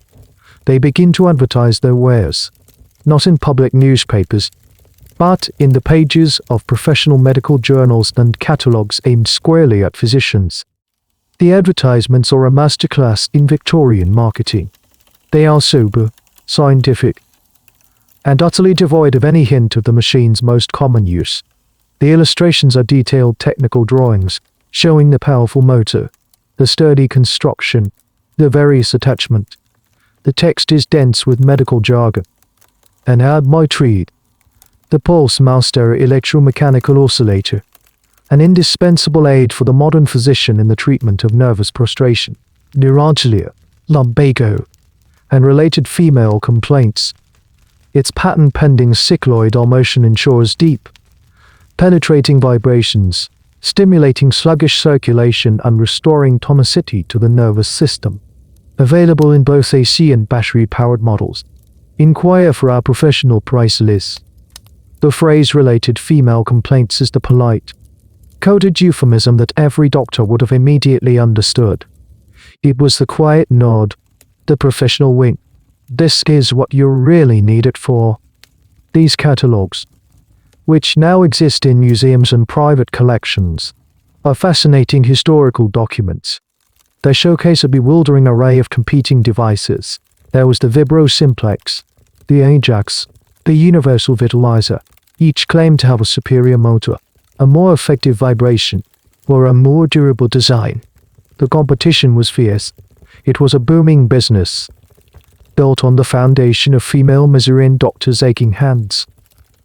A particularly strange and revealing aspect of this marketing is that some devices were sold in elaborate, handsome carrying cases, like a set of fine surgical tools or a gentleman's dueling pistols. They were presented as objects of prestige, a symbol of a doctor's commitment to modern, scientific practice. Owning the latest and most powerful vibrator was a status symbol. This commercialization of the cure has a profound effect. It solidifies the treatment as a standard, legitimate medical procedure. The fact that you can buy a specialized, expensive machine to perform it gives it a weight and reality it might have otherwise lacked. It's no longer just a strange, ad hoc therapy. It's an entire industry. You, of course, are oblivious to these catalogs and advertisements. Your experience is confined to the treatment room. But you feel the effects of this commercialization. Doctor's enthusiasm for his machine is infectious, at least to your husband, who is delighted that you are receiving the most modern, up-to-date care. The machine's existence validates the diagnosis. After all, they wouldn't build such a complex and expensive device to treat an imaginary illness, would they? The question of whether the doctors were cynical profiteers or true believers is one that historians still grapple with. Were they knowingly perpetuating a false diagnosis to sell machines and treatments? Or did they genuinely believe in the therapeutic value of what they were doing? With the commercial aspect being a natural, secondary consequence, the answer is likely not a simple either-or. Many probably existed in a comfortable state of cognitive dissonance, truly believing they were helping their patients while also appreciating the professional and financial benefits of the new technology. The catalogue of cures grows larger and more elaborate. Some companies offer home visit models, which a doctor could pack up and take to a wealthy patient's house. Others develop attachments made from new materials, like ivory or glass. The innovation is relentless, but it's all focused on the device, on the technology, the underlying theory. The idea of hysteria as a physical ailment cured by mechanical vibration goes unquestioned. It is the solid, profitable ground on which this entire bizarre industry is built. And so, you continue your weekly appointments. You lie on the rubber sheet and listen to the whir and clatter of the machine that has been so cleverly marketed to the man who operates it. You are the subject of a booming business, the raw material for a thriving industry, but you don't receive a dividend. Your only return on this investment is a few minutes of jarring, impersonal vibration, and a deep, abiding sense of despair. The cure is being perfected, advertised, and sold, and you are no closer to being well. The journey of this strange machine does not stop at the doctor's office. The Industrial Revolution has another powerful engine: consumerism. The same factories that produce steam engines and medical devices are also churning out a dazzling array of new products for the home. The sewing machine, the icebox, the carpet sweeper, and soon, joining their ranks in the glossy pages of mail order catalogs, is the Vibrator. Its transition from a specialized medical instrument to a general consumer appliance is a masterpiece of marketing sleight of hand. The advertisements in popular magazines like Sears, Roebuck, or Montgomery Ward are very different from the ones in the medical journals. The language of disease is replaced by the language of health, wellness, and beauty. The ads are aimed directly at you, the woman in the house. The illustrations no longer show technical drawings of motors. They show elegant, serene-looking women with beautiful, flowing hair, blissfully applying the vibrator to their cheek or forehead. The machine itself is often redesigned to look less intimidating, sometimes housed in a more decorative casing of nickel plate or even ivory-colored celluloid. One ad might show a woman sitting at her vanity table, surrounded by perfume bottles and powder puffs. The vibrator sits among them, looking like just another beauty tool. The headline reads, "The secret to lasting youth and beauty. Banish wrinkles and nervous headaches with the Venus Home Vibrator." Another ad might depict a cozy family scene, with the vibrator being used to soothe the tired husbands aching back after a long day at the office. The text would promise relief from nervousness, fatigue, indigestion, and the general strains of modern life. The key to this marketing is its deliberate and complete desexualization. The device's original, primary purpose is never, ever mentioned. It is sold as a cure-all for 100 different minor ailments. It's for your complexion, for your scalp to promote hair growth, for your throat to improve your singing voice, for your general vitality. It is positioned as a wholesome, respectable, and indispensable part of a modern family's toolkit for healthy living. You might find it advertised on the same page as an electric kettle or a set of dinnerware. A wonderfully bizarre and true detail is that some models came with a special attachment and a booklet claiming the device could improve one's bust. The logic was, as ever, vague and pseudoscientific, but it tapped directly into the anxieties and aspirations of the female consumer. And so, the appliance finds its way into the parlor. A woman could order one through the post, and it would arrive in a discreet brown paper package. It was an object you could own. You could keep in a drawer in your bedroom. This shift from the doctor's office to the home is a monumental one. The power to treat yourself is now, quite literally, in your own hands. But the legacy of its medical origins clings to it. The very reason it is acceptable to have one in your home is because it is framed as a health appliance. It is a piece of medical equipment, sanitized for domestic use. The shame and confusion of the doctor's office have been repackaged as a private, wholesome routine of self-care. Historians are fascinated by this transition. Did women understand the unspoken purpose of the device they were buying? It's a question that is almost impossible to answer definitively. Some undoubtedly did, and the privacy of their own home allowed them to use the device for its true purpose, reframing a clinical procedure as a personal act. For these women, it may have been a quiet, private revolution, a way of reclaiming their own bodies from the medical establishment. Others may have used it exactly as advertised, for headaches and sore muscles, completely innocent of its more specific application. And many probably existed in a grey area of knowing and not knowing, using the device for a pleasant, relaxing sensation without consciously connecting it to the hysterical paroxysm the doctors sought. The ambiguity was the genius of the marketing. It allowed the product to be all things to all people.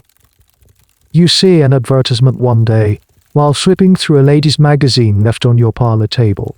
There it is, a smaller, more elegant version of Dr. Thatcher's intimidating machine. The woman in the picture looks so calm, so content. The ad promises relief from melancholy and low spirits. A quiet, private cure, available for just a few dollars. You tear the page out of the magazine. Carefully, when no one is looking, you fold it into a small square and hide it in your sewing box. You don't know why you're keeping it, but the image of that serene woman, holding the instrument of her own cure, plants a seed in your mind, a seed of a different kind of life, one where the treatment is not administered to you in a cold, sterile room by a man with tired eyes, but one that you control, in the privacy of your own home, on your own terms. The thought is both terrifying and exhilarating. While the world of machines and home appliances is humming along, another revolution is quietly beginning. This one is not made of brass and copper wire, but of words, ideas, and memories. It is taking place in the stuffy, respectable consulting rooms of Vienna, and its champion is a man with a neatly trimmed beard, a penetrating gaze, and a passion for cigars. His name is Sigmund Freud. Freud, along with his contemporary Joseph Breuer, is treating his own share of hysterical women. But he is growing deeply skeptical of the prevailing medical consensus. He looks at his patients, listens to their stories of anxiety, of phantom paralysis, of suffocating globus hystericus, and he doesn't see a wandering womb or a congested nervous system. He sees a story that has been repressed. He sees a memory that has been buried alive. He begins to formulate a radical new theory. What if hysteria is not a disease of the body at all? What if it is a disease of the mind? Or more specifically, of the past? He proposes that traumatic experiences, often from childhood, that are tuneful for the conscious mind to handle are pushed down, deep into the unconscious. But they don't just disappear, they fester, and they eventually find a way to express themselves, not in words, but in the symbolic language of physical symptoms. Your paralyzed arm is not a sign of a neurological lesion. It is the physical manifestation of a forbidden desire you have repressed, like the desire to strike someone. Your inability to speak above a whisper is not a problem with your larynx. It is the result of a secret you feel you cannot tell. The body, Freud argues, is a stage on which the dramas of the unconscious mind are acted out. This is a seismic shift. It moves the conversation from gynecology to psychology. The source of the problem is no longer your uterus, it's your history. The cure, therefore, cannot be found in a physical manipulation, a cold water douche, or a mechanical vibration. The cure must be found in language. This gives rise to a new form of treatment, famously dubbed the talking cure by one of Freud's own patients. Bertha Pappenheim, known in his case studies as an O. The premise is simple, yet revolutionary.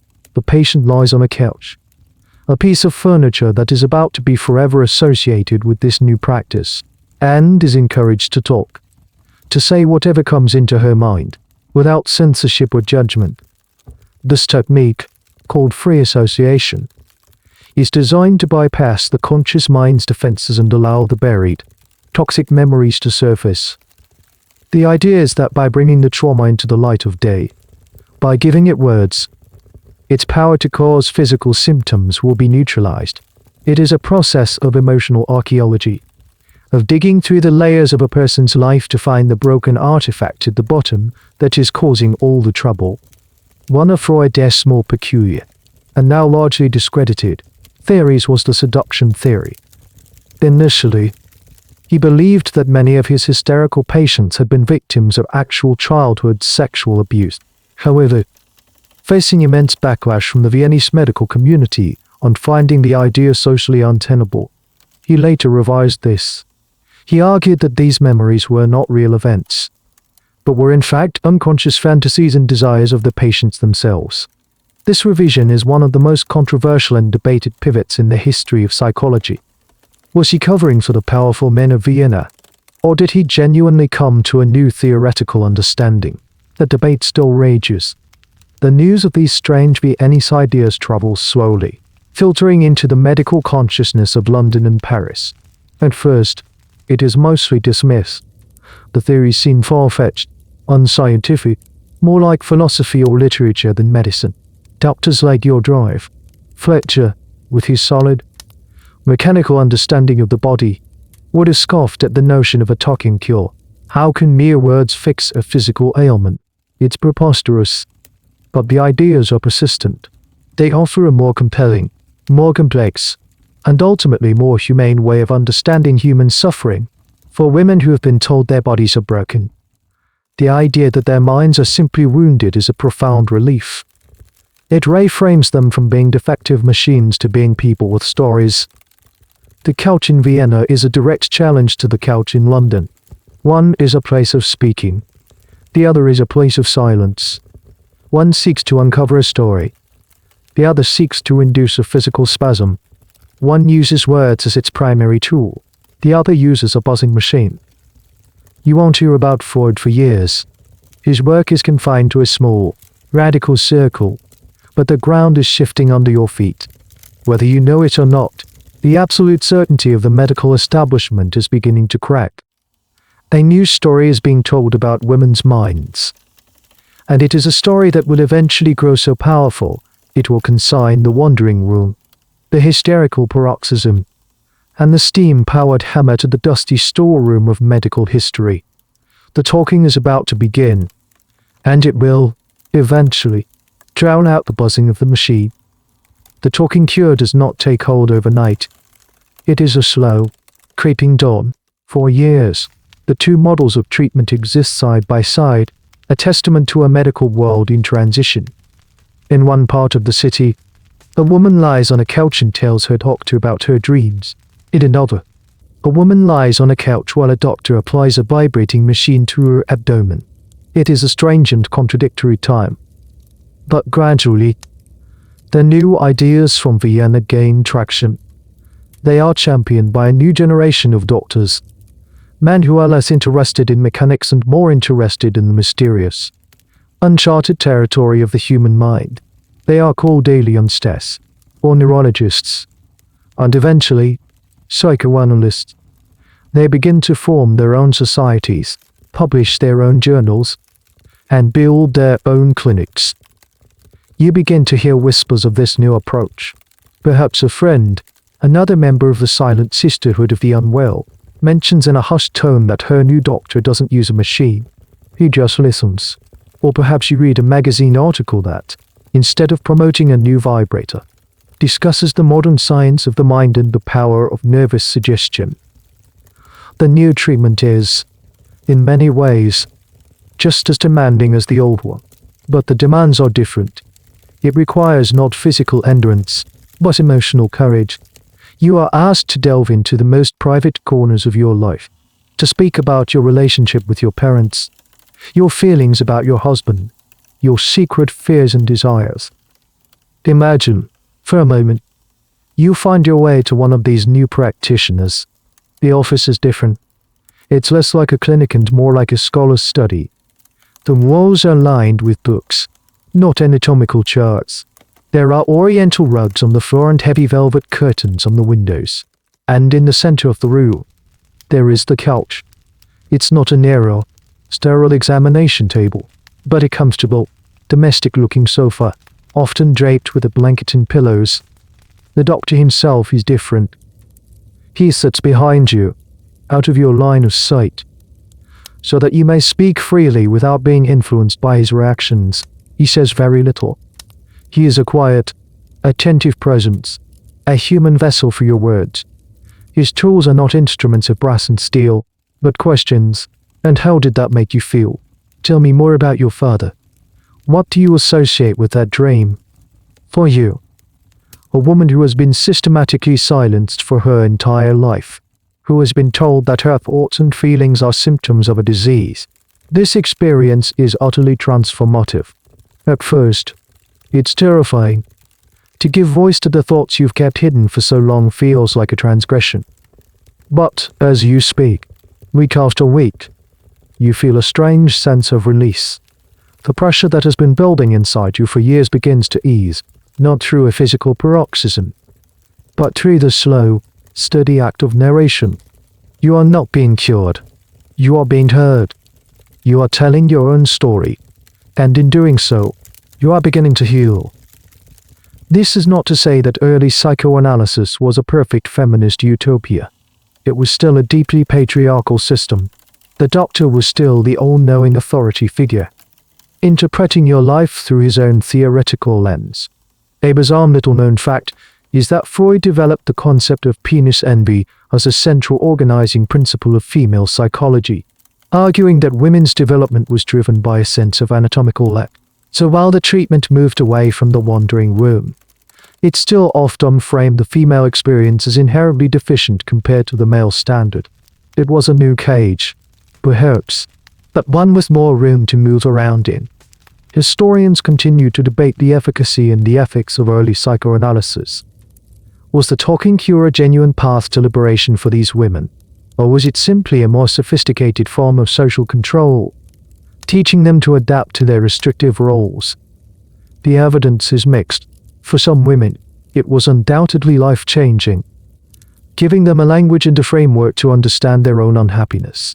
For others, it was a long, expensive, and ultimately inconclusive process that replaced one set of medical dogmas with another. But what is undeniable is the effect it had on the diagnosis of hysteria. As the psychological model gained ground, the physical model began to look crude, simplistic, and old-fashioned. Doctors who still relied on mechanical vibrators and water cures started to seem like relics from a bygone era. The intellectual energy, the excitement of discovery, had shifted from the body to the mind. The talking cure was more than just a new therapy. It was a new way of seeing. It suggested that a woman's inner life was not a messy problem to be managed, but a rich, complex text to be read. And as this idea took hold, the very concept of female hysteria as a physical disease of the womb began to seem not just wrong, but absurd. The talking was a slow-acting acid, dissolving the very foundations of the old diagnosis. The 20th century arrives, not with a whisper, but with a roar. It's an age of immense, convulsive change. Automobiles began to replace horses on the city streets. The first crackling radio broadcasts cut through the air, and in the battlefields of the Great War, the world witnesses trauma on an industrial scale. This global cataclysm has a strange and unexpected side effect. It deals a fatal blow to the diagnosis of female hysteria. For decades, the symptoms of hysteria, paralysis, mutism, uncontrollable anxiety, tremors, were seen as uniquely female, a product of their delicate, unstable nervous systems. But now, thousands of young men are returning from the trenches of France and Belgium with the exact same symptoms. They call it shell shock. These soldiers are not women. They do not have wandering worms. Their symptoms cannot be explained away by a delicate female constitution. They are men who have been shattered by the sheer overwhelming horror of modern warfare, their paralysis, their mutism, their night terrors. It is impossible to see these as anything other than a direct result of profound psychological trauma.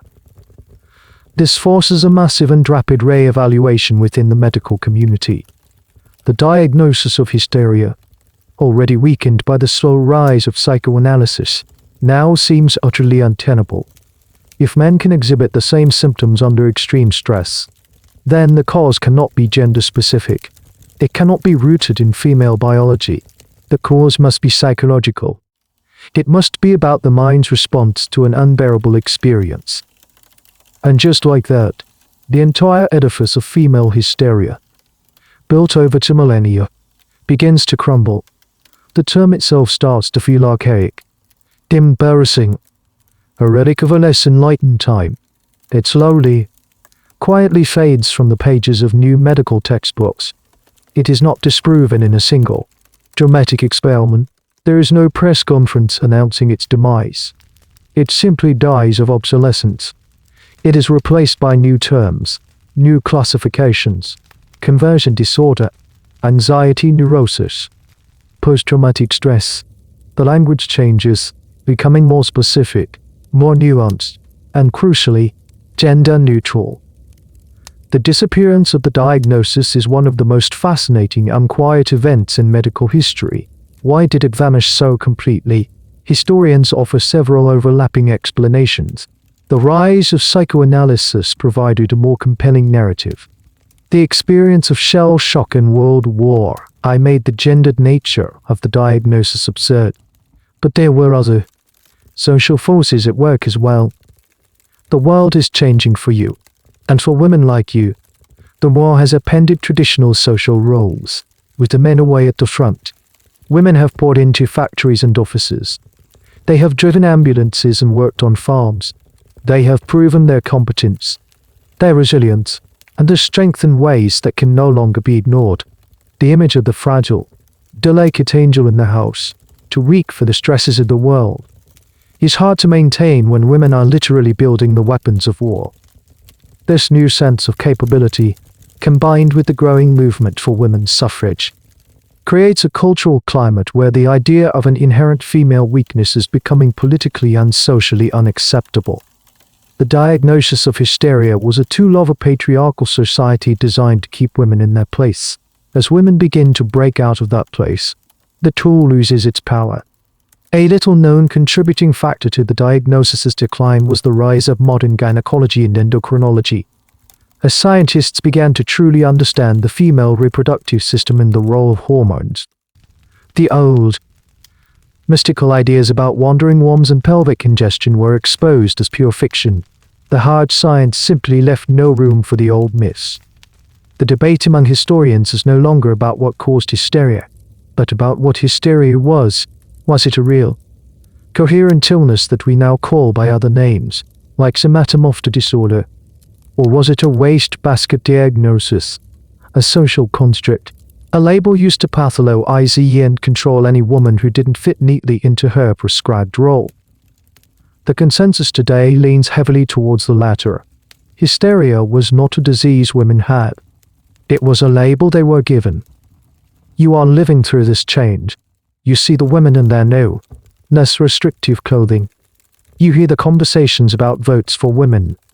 You notice that your own daughter, now a young woman herself, has a confidence and a sense of self that you were never allowed to possess. Doctor's office, with its humming machine, now seems like a distant memory from another lifetime. The treatment itself feels like a bizarre dream. Did that really happen? Was there truly a time when a doctor's cure for sadness was a session with a buzzing electrical device? The world has moved on so quickly that the recent past already feels like ancient history.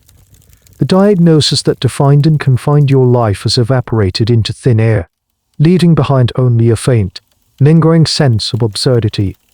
With the disease it was designed to treat now officially defunct, the Vibrator finds itself unemployed. The grand, intimidating machines like drive fetchers are quietly retired. They are pushed into the back rooms of clinics, gathering dust next to old phrenology charts and crack medical batteries. Their primary purpose has vanished. They are solutions to a problem that no longer, in the eyes of medicine, exists. But the smaller, domesticated version of the machine, the one you saw advertised in the ladies' magazines, is still out there. It's sitting in the back of dresser drawers and on the top shelves of linen closets in countless homes across the country. It was sold as a wholesome health appliance, a tool for beauty and wellness. And now, freed entirely from its medicalized past, it can begin its second life. This transformation is a quiet and entirely private one. It happens behind closed doors.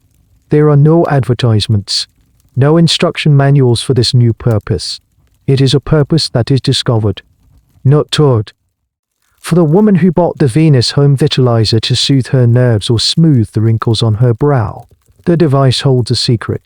In the privacy of her own bedroom, she can explore its effects without the shame, fear, and clinical detachment of the doctor's office. The buzzing sensation, which was once a jarring, impersonal treatment, can now become something else entirely. It can become a source of pleasure. This is a subtle but profound act of rebellion. It is the reclaiming of a technology. A tool that was invented by men, the female body is now being used by women to explore it. A procedure that was framed as a clinical cure for a fictitious illness is being recontextualized as a private act of self-discovery and enjoyment. The machine's meaning is being fundamentally rewritten, not by its inventors or marketers, but by its users. A curious and revealing detail is that as the 20th century progressed and sexual mores began to loosen, manufacturers slowly and cautiously began to hint at the device's erotic potential. Early adult novelty catalogs from the mid-century might feature them, still euphemistically called body massagers, but sold alongside other items that left little doubt as to their intended use. The wink and nudge that was once in the medical journals had now moved to the back pages of pulp magazines. You can imagine this process unfolding. A woman, perhaps now in her middle age, rediscovers the device she bought years ago. She remembers the promise of relief from melancholy.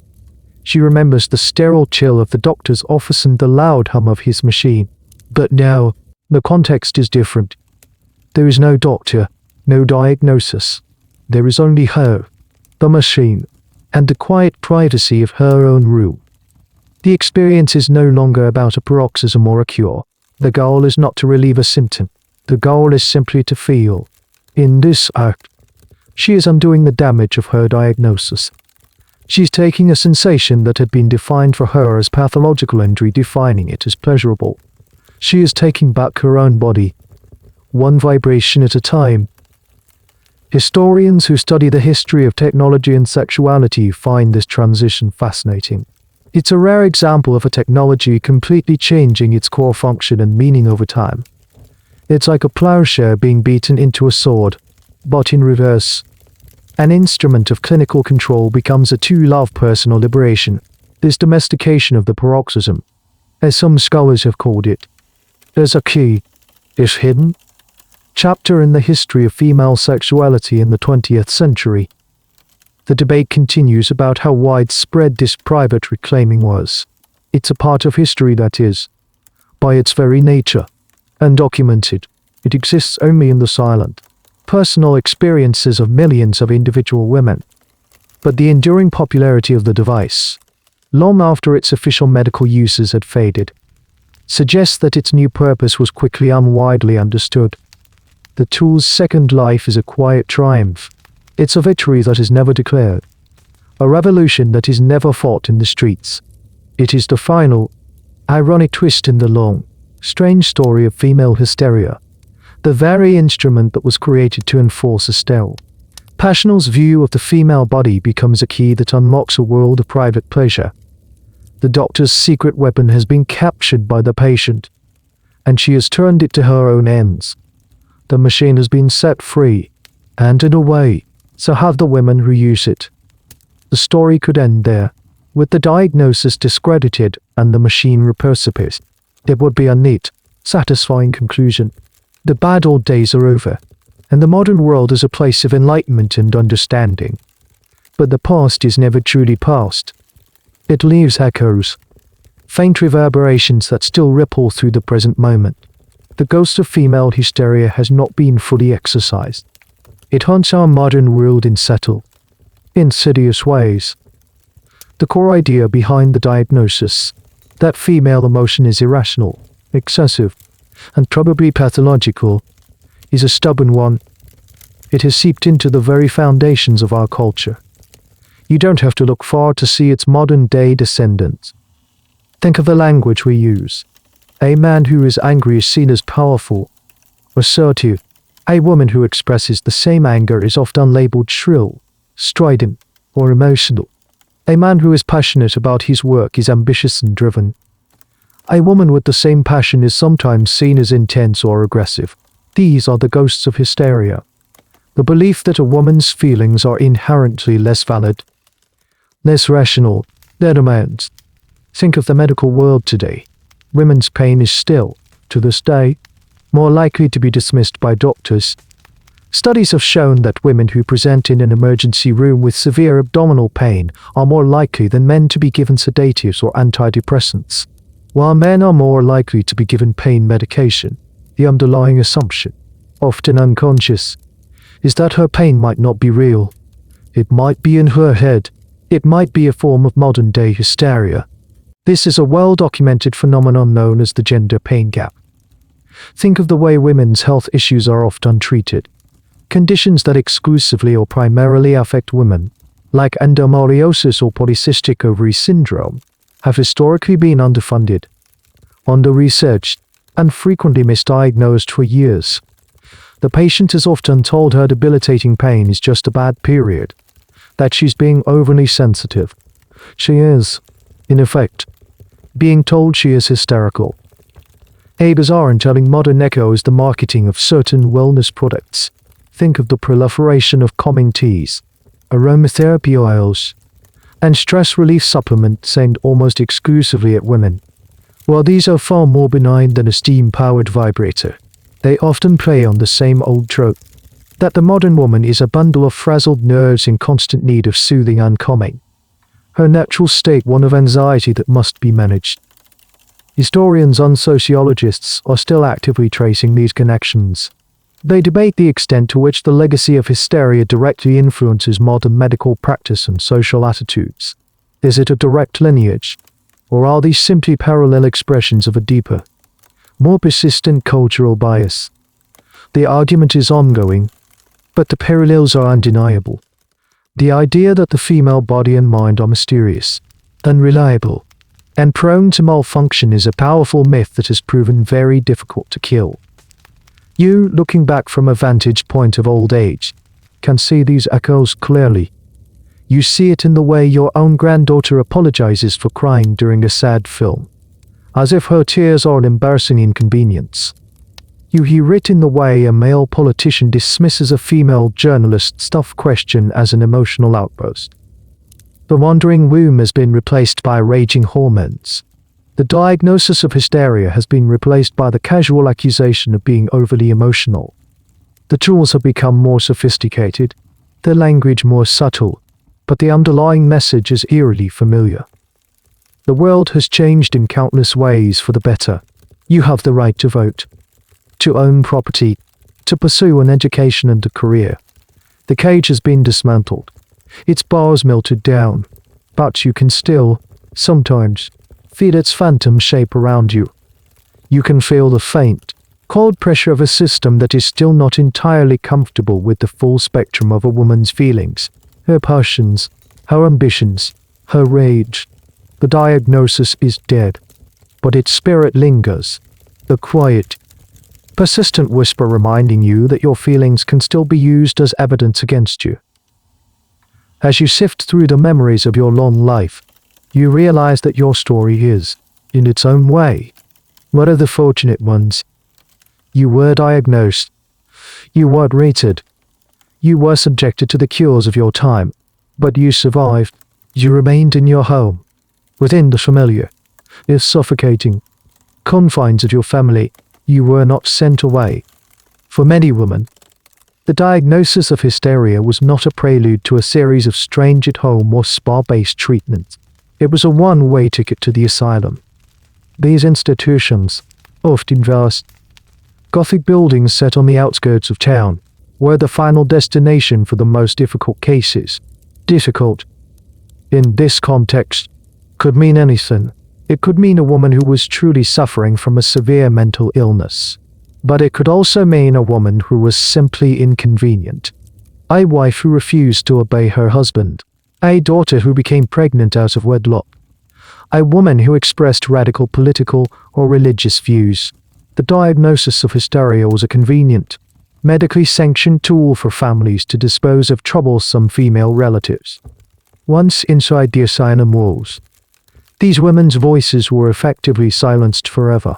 Their letters were often censored. Their pleas of sanity were interpreted as further proof of their delusion. They were stripped of their names, their clothes, their identities, and became simply inmates. The treatments within these asylums were often a more brutal and concentrated version of what you experienced. The hydrotherapy was more extreme, involving prolonged immersion in ice baths. The use of physical restraints was common, and new, more invasive treatments were pioneered. Patients were subjected to electroshock therapy, often administered without anesthetic. In the mid-20th century, the lobotomy, a horrific procedure that involved severing connections in the brain's prefrontal cortex, was hailed as a miracle cure for all manner of mental agitation. The stories of these women are the ghost notes in the history of hysteria. They are the voices that were lost, the lives that were erased. We know of them mostly through the cold, detached records of the institutions that housed them, admission ledgers, doctors' notes, and brief, chillingly impersonal patient files. Patient exhibits extreme emotional ability. A doctor might write, "She suffers from delusions that she is being unjustly confined." Prescribed a course of continuous hydrotherapy and sedation. A particularly heartbreaking detail, found in the archives of some of these asylums, are the objects the women brought with them. A small book of poetry, a lock of a child's hair, a faded photograph. These small, personal talismans were often their last connection to the world they had lost, a world that had rejected and imprisoned them. Reading these files, historians are faced with an impossible task: to separate the genuine cases of psychosis from the cases of women who were simply rebellious, traumatized, or inconvenient. The line is hopelessly blurred by the prejudices of the time. The very act of a woman protesting her confinement was seen as a symptom of the madness that justified it. It was a perfect, inescapable trap. So when you think of the women in Drive, Fletcher's waiting room, the silent sisterhood of the unwell, you must also think of the women who were not there, the women who had been sent further down the line, to the end of the line. Their cure was not a buzzing machine or a week at a spa, but a locked ward into a lifetime of silence. Some feminist historians argue that the mass institutionalization of women for vague nervous complaints was one of the most effective tools of social control in the 19th and early 20th centuries. It served as a powerful warning to all women: step too far out of line, be too loud, too difficult, too different, and you risk being erased from society altogether. The fear of the asylum was a potent enforcer of conformity. You were lucky. Your illness was deemed manageable. Your husband was willing to keep you at home. Your story continued. But it's important to remember, as you drift in the quiet of your own mind, the countless other stories that were cut short, the voices that were permanently muffled by brick walls and iron gates. They are the true casualties of the age of hysteria, the silent witnesses to the devastating power of a single, convenient diagnosis. In this whole sprawling, strange history, it is easy to paint a picture of a world populated only by suffering women and misguided, or malevolent, male doctors, a simple narrative of victims and villains. But the past is rarely so black and white. Even in the darkest corners of this story, there were glimmers of dissent, small points of light in the overwhelming consensus. There were men who doubted. These were the doctors, the writers, the thinkers who looked at the diagnosis of hysteria and saw not a disease, but a delusion. They were a small minority, their voices often drowned out by the chorus of mainstream medical opinion. But they were there. One of the earliest and most prominent doubters was a French physician named Philippe Pinel, working in the late 18th and early 19th centuries. He was a revolutionary figure in the treatment of the mentally ill. He famously ordered the chains to be struck from the patients at the Salpêtrière Hospital in Paris, arguing for a more humane, psychological approach he called moral treatment. While he still used the term hysteria, he was one of the first to strongly argue that its causes were emotional and social, not uterine. He saw the illness as a result of deeply felt sorrows and the oppressive social conditions faced by women. He was already, in his own way, advocating a talking cure a century before Freud. In your own time, in the thick of the Victorian era, there were other skeptics. They were often ridiculed by their peers, accused of being unscientific sentimentalists. A doctor who questioned the physical reality of hysteria might have been ostracized from his local medical society, his papers rejected by prestigious journals. To challenge the diagnosis was to challenge the very foundation of how the medical establishment understood women. It was professional suicide for many. These dissenting doctors would have pointed to the absurdly broad and ever-changing list of symptoms. How can one disease encompass everything from a cough to a craving for knowledge? They would have highlighted the complete lack of any consistent, physical evidence. They would have argued, often in carefully coded language, that the treatment seemed to cause more distress than they relieved. A little-known fact is that some of these dissenting voices came from a surprising quarter, the clergy. Some progressive ministers and priests, seeing the suffering of women in their congregations, argued that their distress was not a medical issue but a spiritual and social one.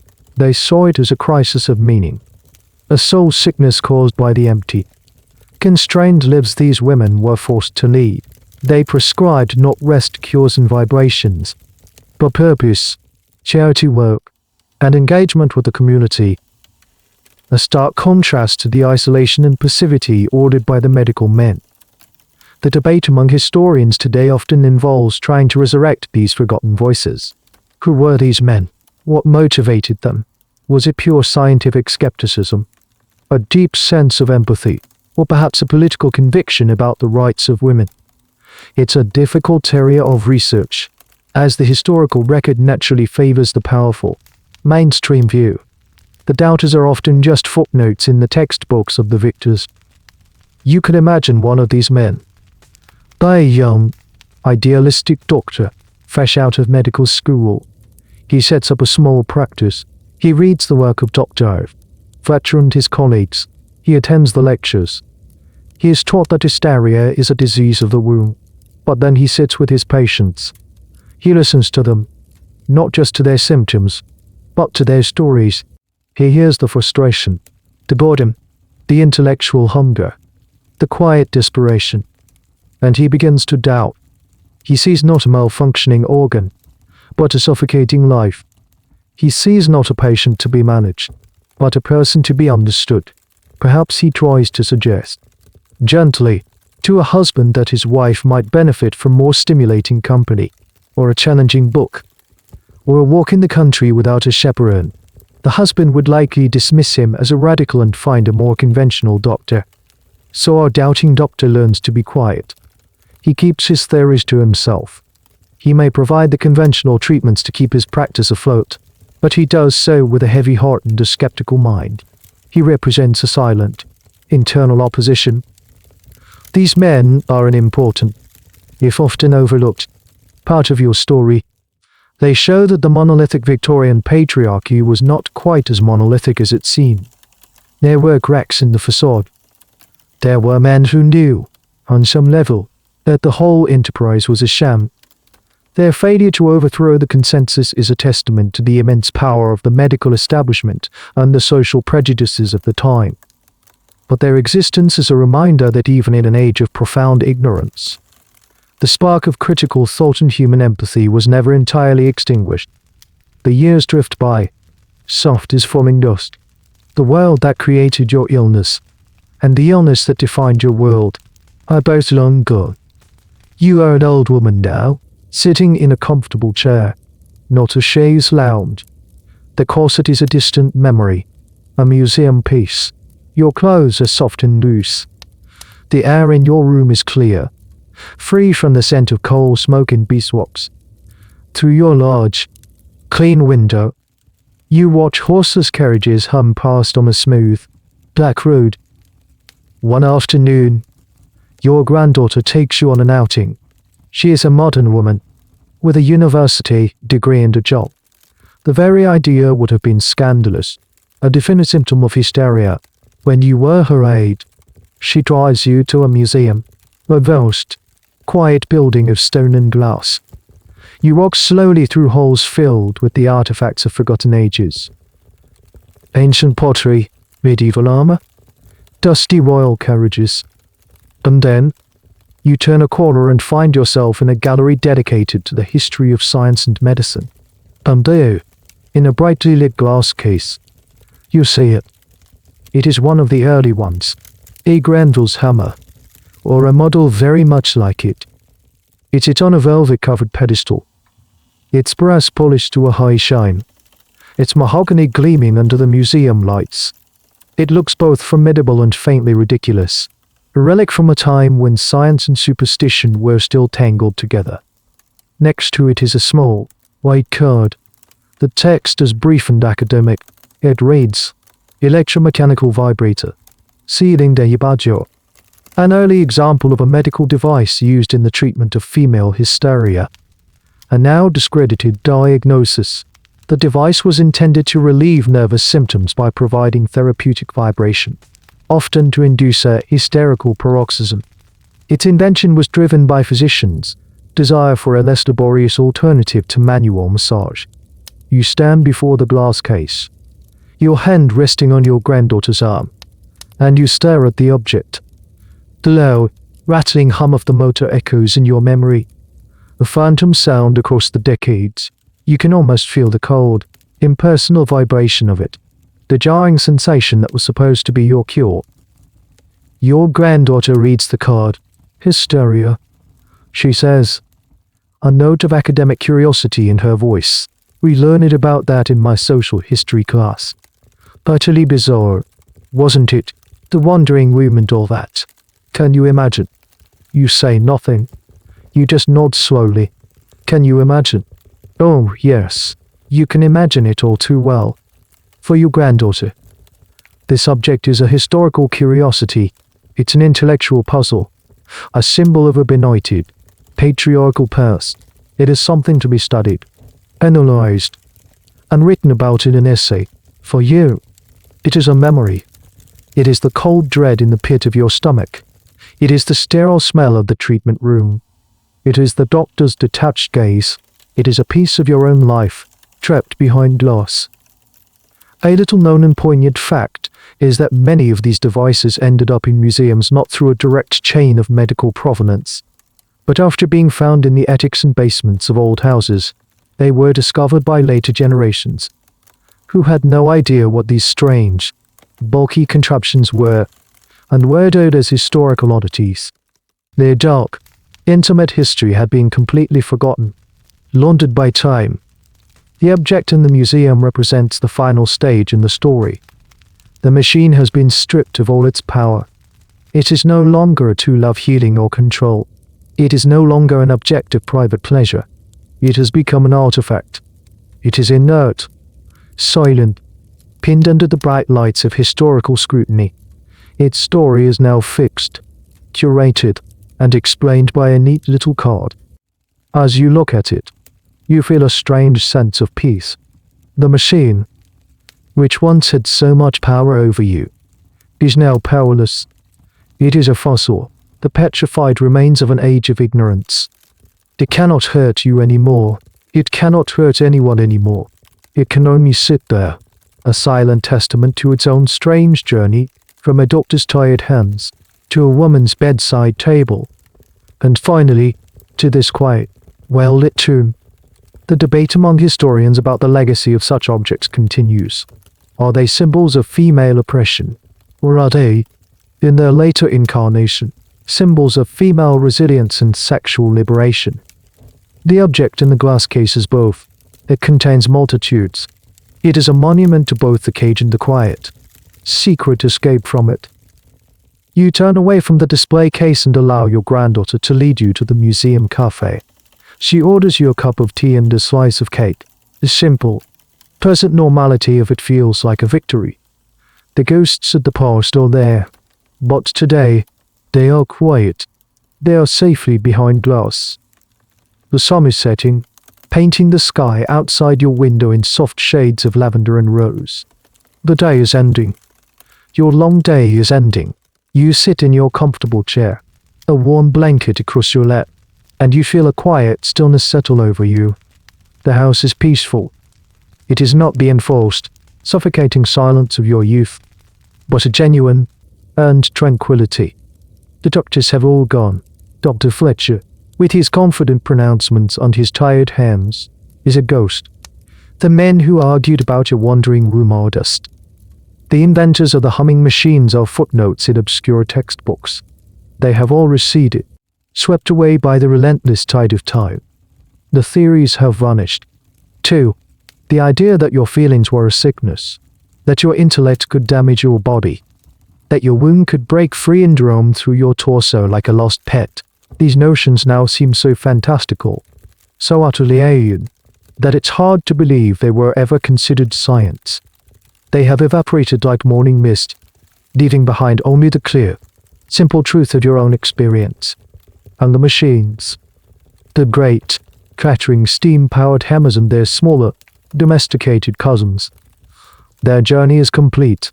They sit silently in museum cases or in the scripts of stories like this one. Their power to heal or to harm long since extinguished. They are nothing more than curious shapes. Their buzzing silenced forever. What is left, after all of it, after the diagnosis, the cures, the waiting rooms, the whispers, the theories, and the machines? What is left is you. You in your quiet room. The story, in the end, was not about them. It was not about the doctors or the inventors or the men who wrote the books. It was about you and the slow, difficult, and often painful journey back to yourself. It was about finding your way out of the cage they built for you, a cage constructed of flawed ideas and bad medicine. You were diagnosed with an illness that did not exist. You were treated with cures that did not work. You were told a story about yourself that was not true. And yet, you endured. You survived the pressure of their certainty. You outlasted their machines. You lived long enough to see their entire world of ideas crumble into dust. In the end, you were not cured by a paroxysm, or a rest cure, or a talking cure. You were cured by time. You were cured by the world changing around you, and by the slow, quiet, indomitable resilience of your own spirit. Some historians argue that the ultimate legacy of the hysteria diagnosis was the way it inadvertently spurred the development of psychotherapy. They suggest that in trying to understand this female malady, thinkers like Freud were forced to create a whole new science of the mind, a science that ultimately benefited everyone. It's a classic case of an unintended consequence, a silver lining on a very dark cloud. This is a debate that continues, trying to find meaning and progress in a history of suffering. You are not thinking about historical debates. You are thinking about the feel of the soft wool blanket on your hands. You are listening to the gentle rhythm of your own breathing. For so long, your body was a battleground, a problem to be solved, a territory to be managed by others. No, it is simply your home. It is the vessel that has carried you through a century of change.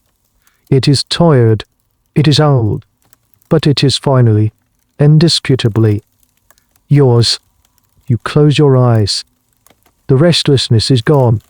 The anxiety has faded. The unladylike feelings of rage and desire and ambition are softened into memories, like embers glowing in a cooling hearth. You are left with a profound sense of peace. You had a room of your own, a mind of your own, a body of your own. After a lifetime of noise, the noise of the city, the noise of their theories, the noise of the machine, you have finally found silence, and it is beautiful. And so, the story that we have walked through together comes to its own gentle, quiet close. The echoes of the machines have faded. The voices of the doctors have grown silent, and all that is left is this peaceful stillness. Here in the dark, your own journey tonight is now leading you away from this tale and into the soft, unwritten landscapes of your own rest. There is nothing more to understand, nothing more to follow. The path has dissolved into a warm and comfortable feeling of release. You can feel a pleasant weightlessness beginning to settle in, a sense that you are floating on a calm, dark, and silent river, drifting effortlessly toward the deep and restorative quiet of sleep. The current is gentle, and it knows the way.